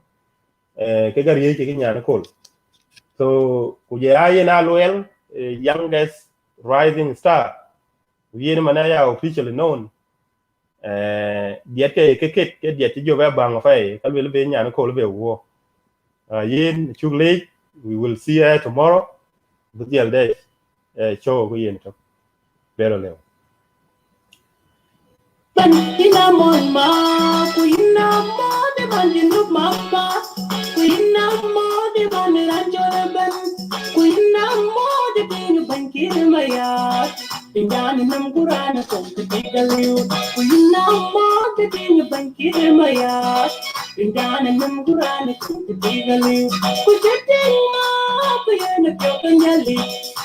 Ti mama kuyana tokangali. If you're good jogging, kuyana tokangali. Wapan kuyana long makuta. I didn't get into Salwell, I didn't want to appeal directly to the First Lady. Mary Ayen, sorry, Chola Yen, Rimgana Kanisa, quite. So, Mama Yen didn't get a appeal today, and in a well, fleeing for the intervention of the government of South Sudan to do something about a Abyei flight. And that is exactly what the content of our song is. Every time in kid, they go diao, go catch a diao. These are the songs they call okay. Didn't say ping yan where yin go just pure water line. The pure walk walk. Kwa diet chika keke diet the red. Awake, the work invited in advance. Tomorrow, okay, Monday, over the other show of the year. Long ma kutaga bainam. Kulaga banki. Again, a book ban you feedback. And what he a enemy yadi to a thing the ban. Which your ban a loy one. Che message can ban a loy get the mo. The banki me yadi, when what you banana teacher. A can never about well ban lego. I can get on your feedback about the appeal and below the first lady. Which you first lady your message they kill a loy get the mo. The banki me yadi. Who are one chin message and get them. What you ban a result of that petition below a dinner. It will be a very interesting show. I can have Bulo, yeah, Kobang Abyei, book them, big deal Ben show it, big polite, when in a Michelle Loretta Abyei, Big Ben explain in depth, it turn more analysis of book Ben Tarty. They showed you one gallon in, where I know Pet Benmantin, who lato a show like he just so chosen and Janyok Luni revised cooking a dick. Can personal position the guy be the look? It. When message can kill all Abyei ban. The Abyei citizen generally. I can see a dean, a bangi gate, a youth, a bright citizen, a quite panani, message can ke wake ban. You call one a target in him and a message in collect, and keep man down and sister chai, Kuran Chiden and Kurajing, message then you wooning a talk with cake. A chan Mitchell at Abyei can, she would be a low rule. Call below Dukuri. A chan could deal for in case need you buy a chen. Lakini kibi akwe na kwaito kuchilui implement practical. Kwa akene existence of Abyei lie with you kiye chabab ta Abyei.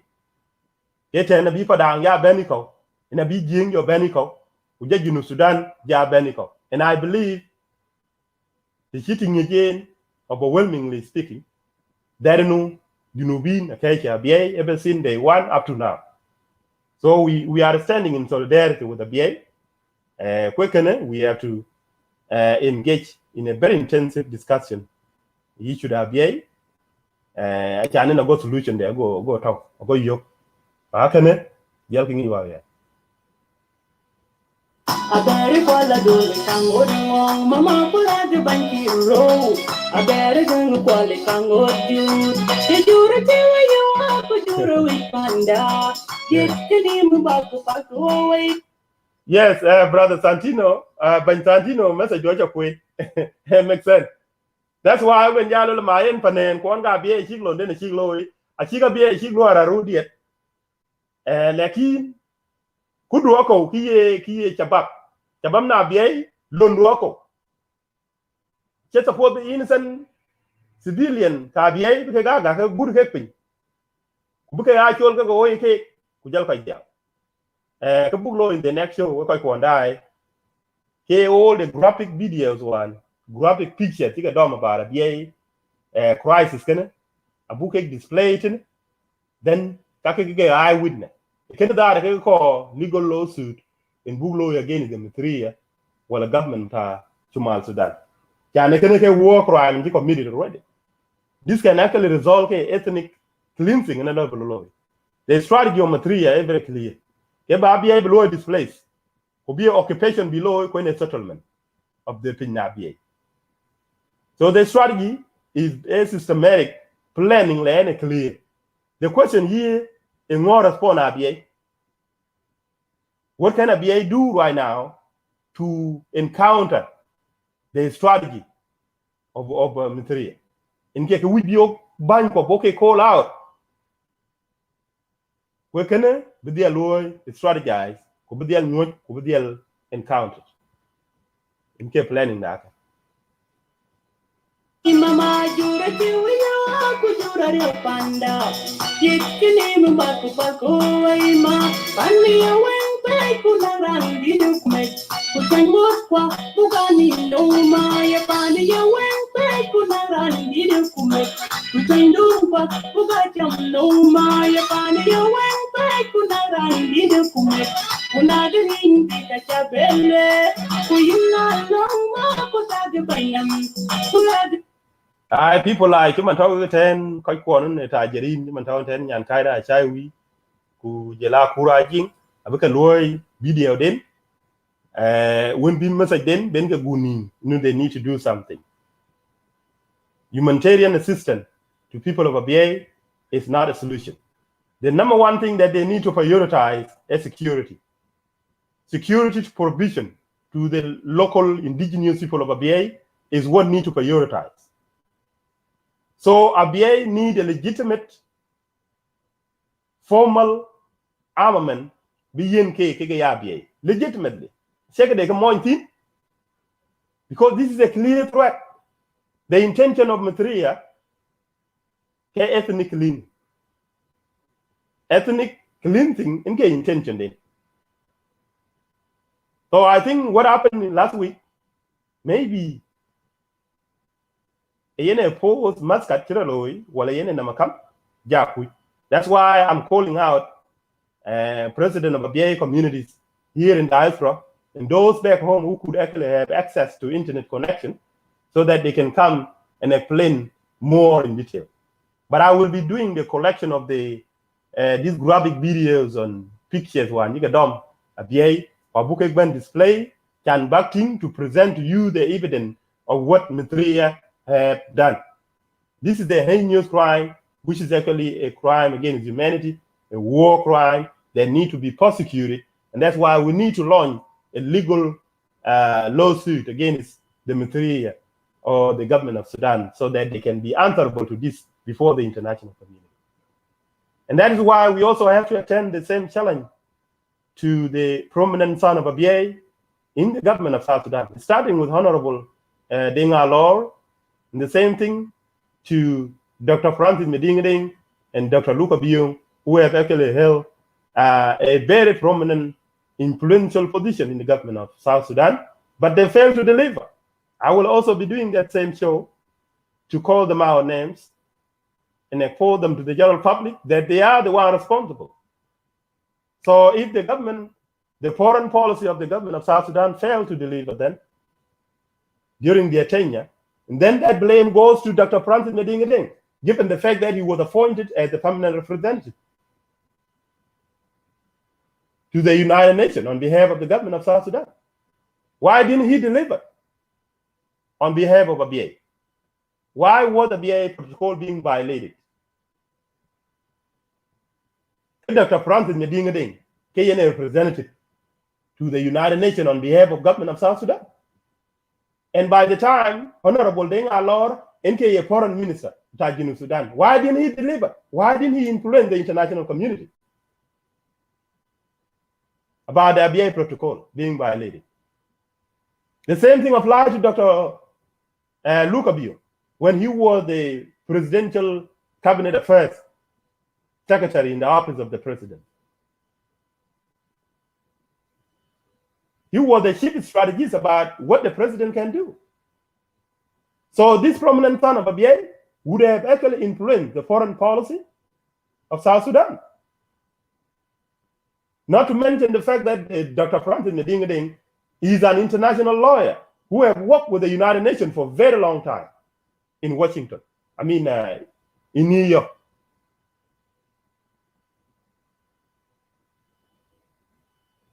So he should have actually implicated the Sudan government legally for having violated the Abyei protocol. That's why Abyei shouldn't be held hostage today. Kirmayari has nothing to do with this. But what I know so far, majority of South Sudanese are overwhelmingly in solidarity with Abyei people. Abyei people generally, they have done their best, very excellent job in 2013 when they conduct a very comprehensive referendum, voting overwhelmingly to succeed to South Sudan. Unfortunately, that referendum the result of that referendum was never recognized, nor was it endorsed by the government of South Sudan. So it was never recognized by the Sudan as well as by the international community. And the question is, why was it not being recognized? Those are the answers that need to be answered by Dr. Luka Bill, Honorable Deng Alor, and Dr. Francis Nyadeng, because all this happened under their watch, and they were holding this sensitive position.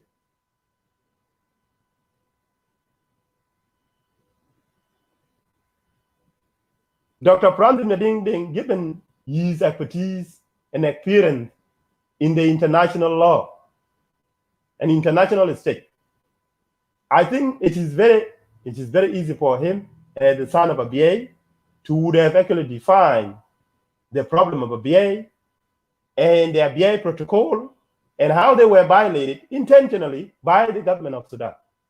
And nothing was done about it. That's what you should have done. Here, Francis Nyadeng. We didn't allow here an docket of the foreign affairs, international cooperation. You should have done something by mobilizing the international community to believe in that foreign policy and still implicate the Sudan for having intentionally violated. Sudan is not being held accountable for the violation of the Nuba Mountain, Blue Nile, and Abyei protocol intentionally, and nobody questioned them. That means UN is actually a hypocrisy, isn't it? That's what you want to tell us? Then we should have done the same violation too.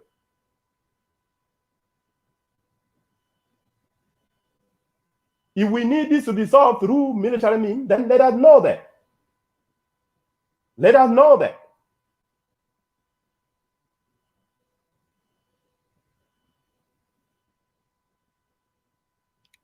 Wait, cái chi because you know mà the we be used to cái allegro. Nó coi cái chia có kumul with. Aye, what you call it anyway. Just coi yun chỉ bé ben cái gì đi cái ba cái break, nó chan jam tí. Cái cái new nim này khi just I will be talking detail of coi yun te cái lui là ba cái lên nim cái đấy. Ya chai we cái khu ra jing cái mi ka bia I say humanitarian assistant biga loy kai ko. Ukache fundamental basic infrastructure because you Abyei get solution. Security Abyei must have to be prioritized. By which is stable, which by secure, which by total relatively in peace and in stability. Catching all infrastructure will be like this. That infrastructure is liable to be destroyed or be destructed. So that's why security must have to be prioritized above everything else. You cannot talk about development or sustainable development when you don't have security in place.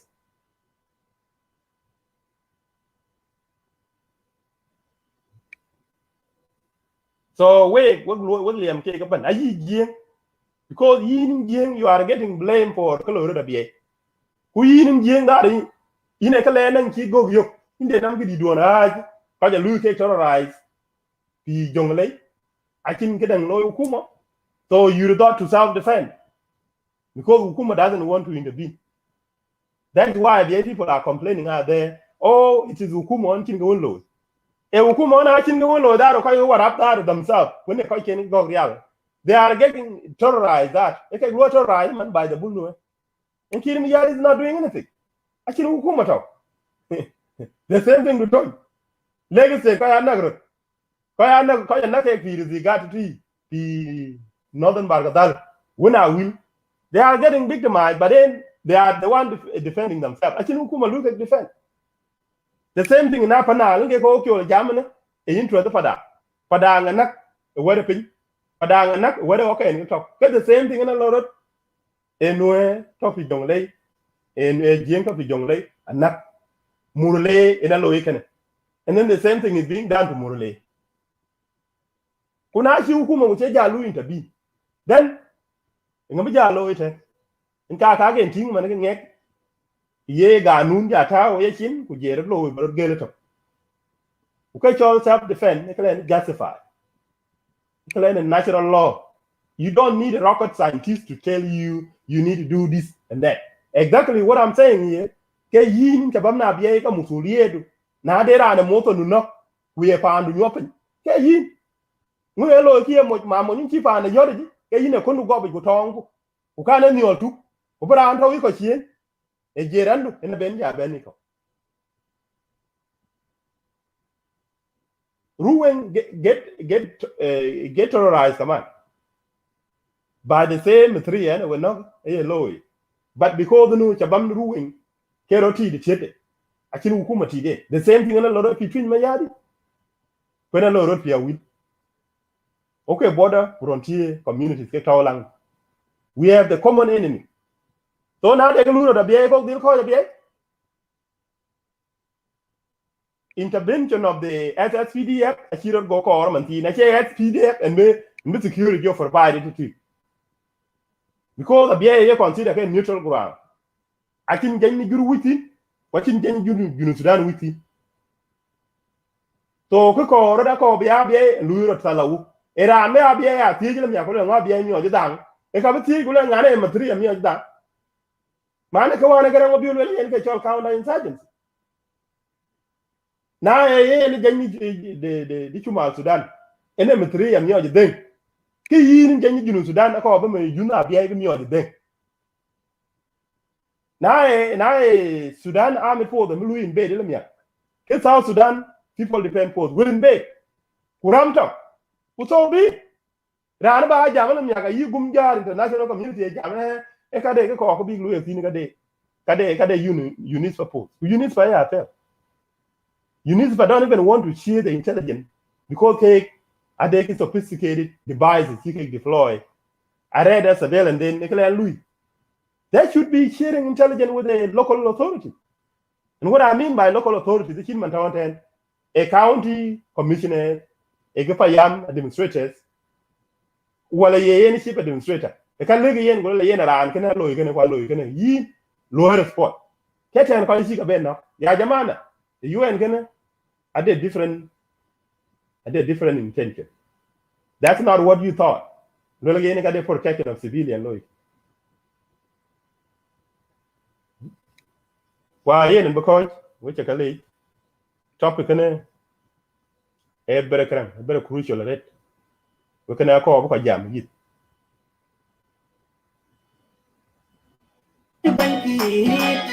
Sometimes if you have to jam, you can get the airway over and jam. Kedera and when you scapegoat for it, like in yourself, will be that solution to an attack.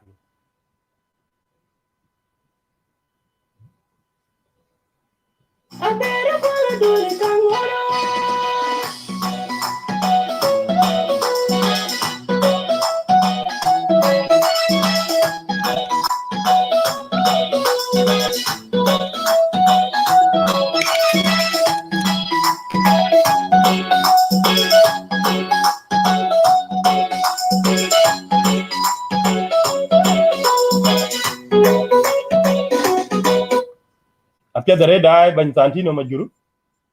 Next time when I come to show, we'll be link. At this point, you can coach. Kedin Yan Kai with Battle Fall or Bate. What you can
kirmaya. It can be ban inamon mayam ku inamo the thing ban kirmaya. It can be ban inamon ma ku inamo the ban yinu mama ku inamo the ban ranjol ban ku inamo the thing ban kirmaya. Pinjana nangurana tumbi digalayu ku inamo the thing ban kirmaya. Pinjana nangurana tumbi digalayu ku jetinga ku yena kyokanyali. Chichi mama ku yena kyokanyali. Kyokagin ku yena kyokagin waban ku inalang ma ku tagabanam. Inalong ma ku tagabanam. Kulagi banki. Abere kwala dole kangolong mama kulagi banki ro. Abere zangu kwale kangoju. Nejura tewa yawa kujura wipanda. Yekini mbaku pakoi mama jura tewa yawa kujura lopanda. Yekini mbaku pakoi ma. Ane ya wempe kunaran dido kume. Kusangot kwa kugani no ma ya ane ya wempe kunaran dido kume. Kusangot kwa kugacham no ma ya ane ya wempe kunaran dido kume. Unagaling di kacabele, kuyuna loma kutag bainam, kulag banki, abera kola dole kangoro.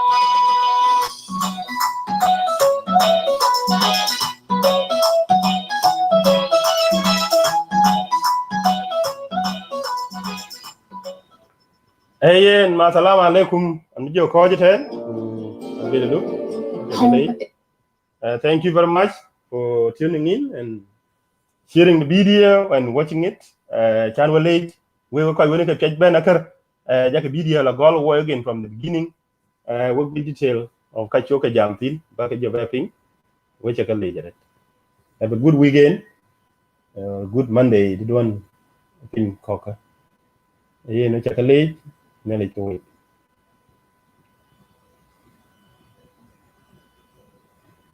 Yeah, thank you very much, Bantantino. Major.